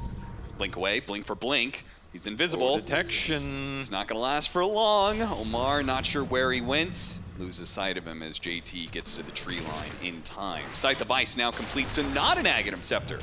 So more single target focus for Paparazzi instead of playing for the big combo. Maybe he wants it off Roche. Could be, but ultimate payoff build if they make it work. Yeah. I also think he's getting really tired of trying to initiate on these supports and them just getting glimmered and forced and silences off and all of this. At least it gives you some more solid lockdown on a single target. Yeah, and maybe he also feels like he needs more staying power in a fight, which requires more mana regen, right? Which side the fight does. The regen is very nice. Definitely nice for sure. So maybe he won't feel as pressured to like jump in like he did after the Slark. He can just play the fight a little bit slower, knowing that he's going to constantly have enough mana for it. Especially if one of your other cores can start Look the at the fight high ground for you. Opportunity, JT throws it, gets the Slark. TA2000 instantly popping the ultimate. So, resource gone. Yeah, Xtreme Gaming, no, it's a big resource. They immediately smoke up and pursue. Quest are not going to give it to him. No reason to take this fight. There's not an objective to fight for. Oh, you say that, but Noob, he's out here. No, he's good. Probably the biggest item in this game at some point is going to be if there's a refresher on Ghost to enable double Chrono, right? Sure, yeah. Double Chrono is very difficult to fight through here. Yeah. It just wastes so much of your time between the... And he has it, so level 25 as well. Man, this is a very different Faceless Void than you were facing earlier. This is where Ghost can start to play for himself a lot more and just carry the fight. You don't have direct Chrono answers unless you steal some of these Pudge spells again. At this point, I'm telling JT, yo, bro, just don't cast anything. Just let me cast all the spells. Just rot. I got it. Just blinking and rot. Don't do anything else. In some ways, that might be a play. Oh, there's the hook. That is a lands very on good the silencer. An easy kill, and now the Chronosphere is going to be catching Malik as well. There's the Depth Shroud, but he's got that refresher if he wants to put it to use. The stolen Chronosphere brought some heroes into it with the vacuum, but it just turns into a second Chronosphere for Ghost with 4 on top of that one, and they're immediately going to try and get the stunts off it. Rolling Thunder does manage to get off another stolen Chronosphere from Omar, but of course he's on cooldown. Glimmer Cape only going to last so long, but he can't actually finish him off. Looks like Ghost can't get that kill. Now he's silenced up. They stolen time dilation. He's got to be careful of that one. He jumps back to the safety of his team. Xtreme Gaming playing defensively around their base. I mean, 2 Chronos for 2 buybacks. Not much else, though. Yeah, but what do you do as Quest? Are you bold enough to try and push this while the Chronosphere's on cooldown? There's no way. It's so hard. You used all of your Slark defensive capabilities here. You're going to pick up a DD. Maybe that tempts you. And Roshan isn't even potentially up for another 35, so those buybacks feel useless. This is just very greedy from Kaori. Yeah. I don't think you can stand here and hit this like this. It's definitely not him. He can't be the one to be hitting that. And once I still don't understand why they are committing so much on this Darkseer and a Chrono when they know there's a Depth Shroud. He's BKB'd anyway. I mean, they have 2. They use everything to go through him. It's just so damn much. And then you just don't have very protection. lucky to be alive here off of this. I really need Gem, Dust, something. Sentry's playing it down in the fight. Yeah. Can't always have it. You can see the Pango noob is just wasting so much time from the cores on the backside. TA doesn't go back in. Remember, JT there's no trying to route lots of damage. The Slark dying to the Mystic Flare, but a Glimmer Cape barely gets him out in time. Now the Rolling Thunder trying to create some space, getting some chains done. Looks like Paparazzi is going to die from this one. The Gem is on the deck too. JT, he's not going to be able to make it back either. He's going to die. Ghost getting caught now, punched up with Malik hitting him. He turns on his BKB. He goes back into it. TA2000 eats the cheese, barely staying alive, but they're still beating through him, and TA2000 will end up falling. With the buyback coming into play from Paparazzi, they'll pursue after more. Quest trying to get out. They have the buyback on their carry still that they're holding on to. Omar gets out. So does Malik, so they're going to be okay for now, but this leaves a big opening for Xtreme. Xinq just carrying the damage in these later exchanges, 18,000. Every one of these fights, by the way, is Xtreme dealing like 3 or 4 times the damage. It's just a matter of cutting through. I am really surprised Ghost wins that man fight versus TA2000 there. Slark stacks be damned. He just stood his ground, and I think some of it's the ET aura. The ET aura? Yeah. At the end of these fights, DY is just sitting there punching the Slark. You're removing so much damn armor. So you're building up the Agi stacks, you're gaining armor, and then DY is just removing it all. His evasion's also out of control, right? Because he's got the backtrack talent and he's got his neutral item. Tough. So it's very tough at this point. Level 25 talent plucks the Trickster's Cloak. So 20%, 20%, you know? And that was a no chrono fight. That was one where if you're questing, you had double damage Slark versus no chronos. I mean, they took a risk to try and take advantage of that cooldown, and it did not pay off. And Refresher Shard.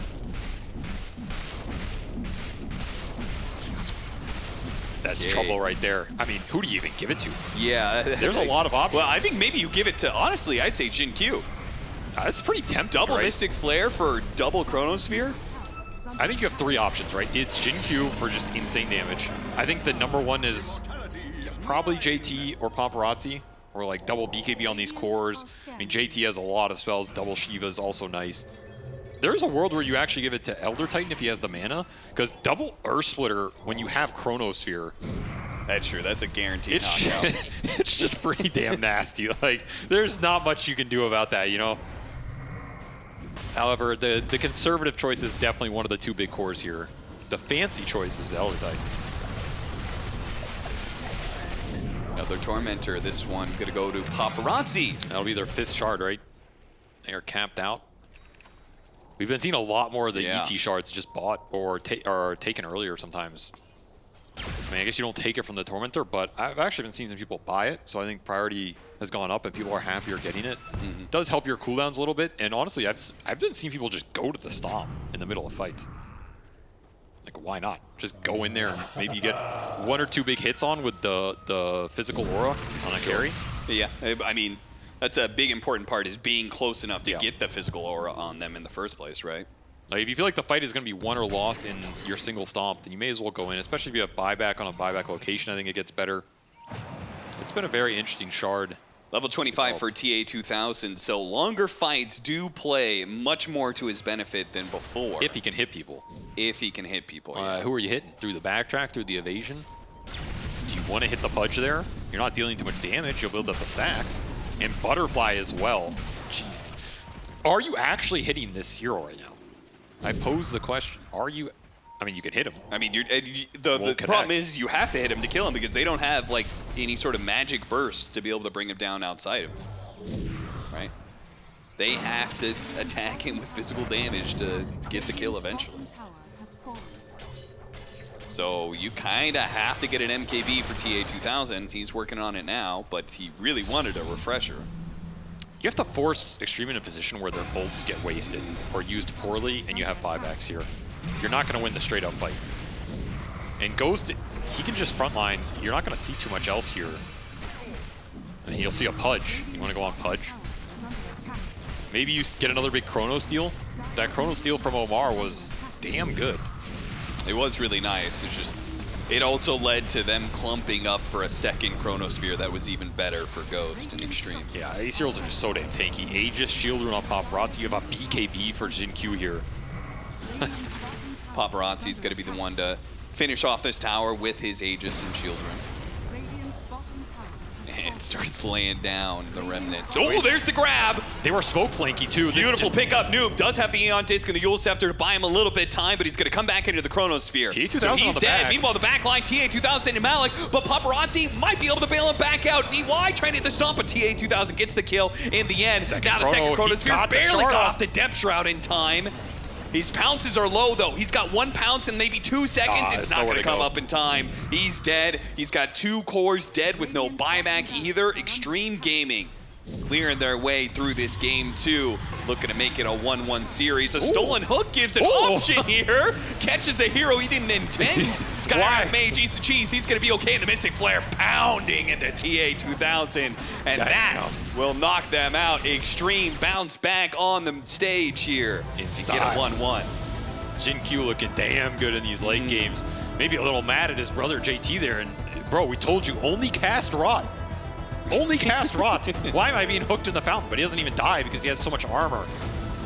Just a little bit of playmaking makes that game a lot smoother for Xtreme, and they get to their late game prowess, which is where this team generally has wanted to end up over the years. It's where they shine, and they look damn good in those later fights. Ghost, I think, still had a pretty hit-or-miss game, honestly. The fights were very awkward for him, but some of that is Quest making those fights awkward with some really clutch steals from Omar and some nice aggressive play from Noob and TA2000, trying to force the issue, making the fights awkward for the Chronos. It's just not enough in the end, and that early game did not transition fast enough. The lanes were still pretty solid for Quest. They accrued a pretty decent advantage, 4 or 5K. Mid-game, very different. I almost feel like this Pango hero has been a very double-edged sword for a lot of these European teams because they like to play fast to their mid. They like these like support mid combinations that can accelerate the game off of a lane advantage. I just haven't seen it be as smooth for the Pangolier as some of these other mid playmakers in the Spirits, and you know, even something like a Queen of Pain can sometimes do it. The hero currently picked up 12 times, 33% win rate. It is not having a fun time. It's not clicking right now, and I think these teams are going to have to go back and figure out what it is about the combinations that works for them. Do you go and try and just all in with the Pango with some Coddle, or even something more aggressive like the Skyroth Mage that can provide more damage to play through him? Or do you just kind of put the hero on a lower priority, and are we going to see people going back to the Snapfires, the Ember Spirits, the Storm Spirit, that just combine very easily here? So I think that's going to be a big question, but Xtreme 1-1 this series. They're looking pretty damn good. This team looks very Look how happy Jin Q is, and then Paparazzi's just like, he just looks like he's all business, man. He gives him this curt little nod. He's like, okay. I mean, Jin Q knows his job. You know, they brought him in. You do your thing. You provide some damage. You provide some clutch playmaking. JT, you continue lapping it up. Paparazzi, all business. And he had to come in clutch for this game too, because he had the Beyond Godlike. Yeah, and you said, I mean, he has to convince people he's not past his prime, like you were throwing shade at him, so. Well, that was his teammate. But, you know. All right, let's go ahead to get to an interview on the stage with Tsunami. By Noob of Quest Esports. Noob, tricky game too, but I appreciate you taking the time to speak to us, and you seem all smiles still. I was wondering how you spent your, I guess, last week and a half. Bali Major ended, not much time in between. What did you guys get up to? After the Bali Major, we took a small break, like 2 days or something, and then we had to look for an offlaner because of some issues with Ammar. And we found Malik. We waited one more day. We watched some replays. His new coach as well we have. And we scrimmed 2 days, and here we are in Riyadh Masters. معانا نوب من فريق كويست اي سبورتس متواجد معنا في المسرح بعد ما خلصوا الجيم 1-1 حتى الان في هذه المباراه، لكن سالناه عن ايش سووا في الاسبوع الماضي بعد ما انتهوا من البالي ميجر، كانوا في المركز الرابع. كان جوابه انه احنا صار عندنا مشكله في الاوف لينر حقنا واضطرينا اننا نبدله مع شخص اخر، زاد على كذا عندنا كوتش جديد، فقضينا الايام اننا ندور ونحل المشكله هذه وايضا نسوي سكريمات نجهز للمباريات. At this point, you've gone through 3 different offlaners in a pretty quick period of time. You had Waiter earlier on, then ATF, and now on Malik. Do you have a process for helping these offlaners get accustomed to your team? It's different for everybody. I don't know, Ammar just clicked, he does his own thing. Malik as well is a really skilled player, and we try to play on their heroes as well, and it's a bit random, but we're doing it good, I guess. سألنا نوب عن موضوع انه الفترة الأخيرة في 3 اوف لينرز كانوا متواجدين معهم، وكل مرة يتغير الاوف لينر هذا اللي موجود في الفريق، فهل في بروسس معين يسوونه عشان يقدرون يحلون الموضوع؟ باختصار يقولون لا بالعكس، كل واحد هو بيسوي الطريقة اللي هو يعجبه، بيقدر يتعامل مع الموضوع بالطريقة حقته. حتى يعني عمر مثلا هو على طول كليكت مع الفريق وقدروا انهم يمشون الامور بشكل مرة كويس، خصوصا انه يعني حتى بيلعب هيروز مختصة فيها ويقدرون هم يتماشون مع الموضوع على طول. So since the Bali Major was the first major and first LAN for most of you, expectations, I remember you guys were, just let's see what happens. Now that it's your second LAN, has things changed for you? I mean, the Bali Major, we didn't have any expectation going in, but at the end of it, we were sure we would get even more than top 4, but we settled for it. And now it's same kind of, because we have a new offlaner again, no expectations, and let's see what happens. هذا ثاني ميجر يقدرون يلعبون فيه فريق كويست، خصوصا انه هذا ثاني ايفنت لان يقدرون انهم ينافسون فيه. وسالناهم باختصار شديد جدا انه يعني هل كان في توقعات تواجدكم في البطوله هذه؟ كان الجواب بكل بساطه انه صراحه كنا متوقعين ان نسوي افضل في البالي ميجر، جابوا المركز الرابع بس مشت امورهم الحمد لله، رضوا في الشيء هذا، لكن نفس الوقت متواجدين اليوم برضو ما عندهم اكسبكتيشنز كثيره، مع انه هذا ثاني لان يعتبر الفريق. Well, Noob, I'm looking forward to seeing what happens, and best of luck in the rest of Riyadh Masters. Thank you.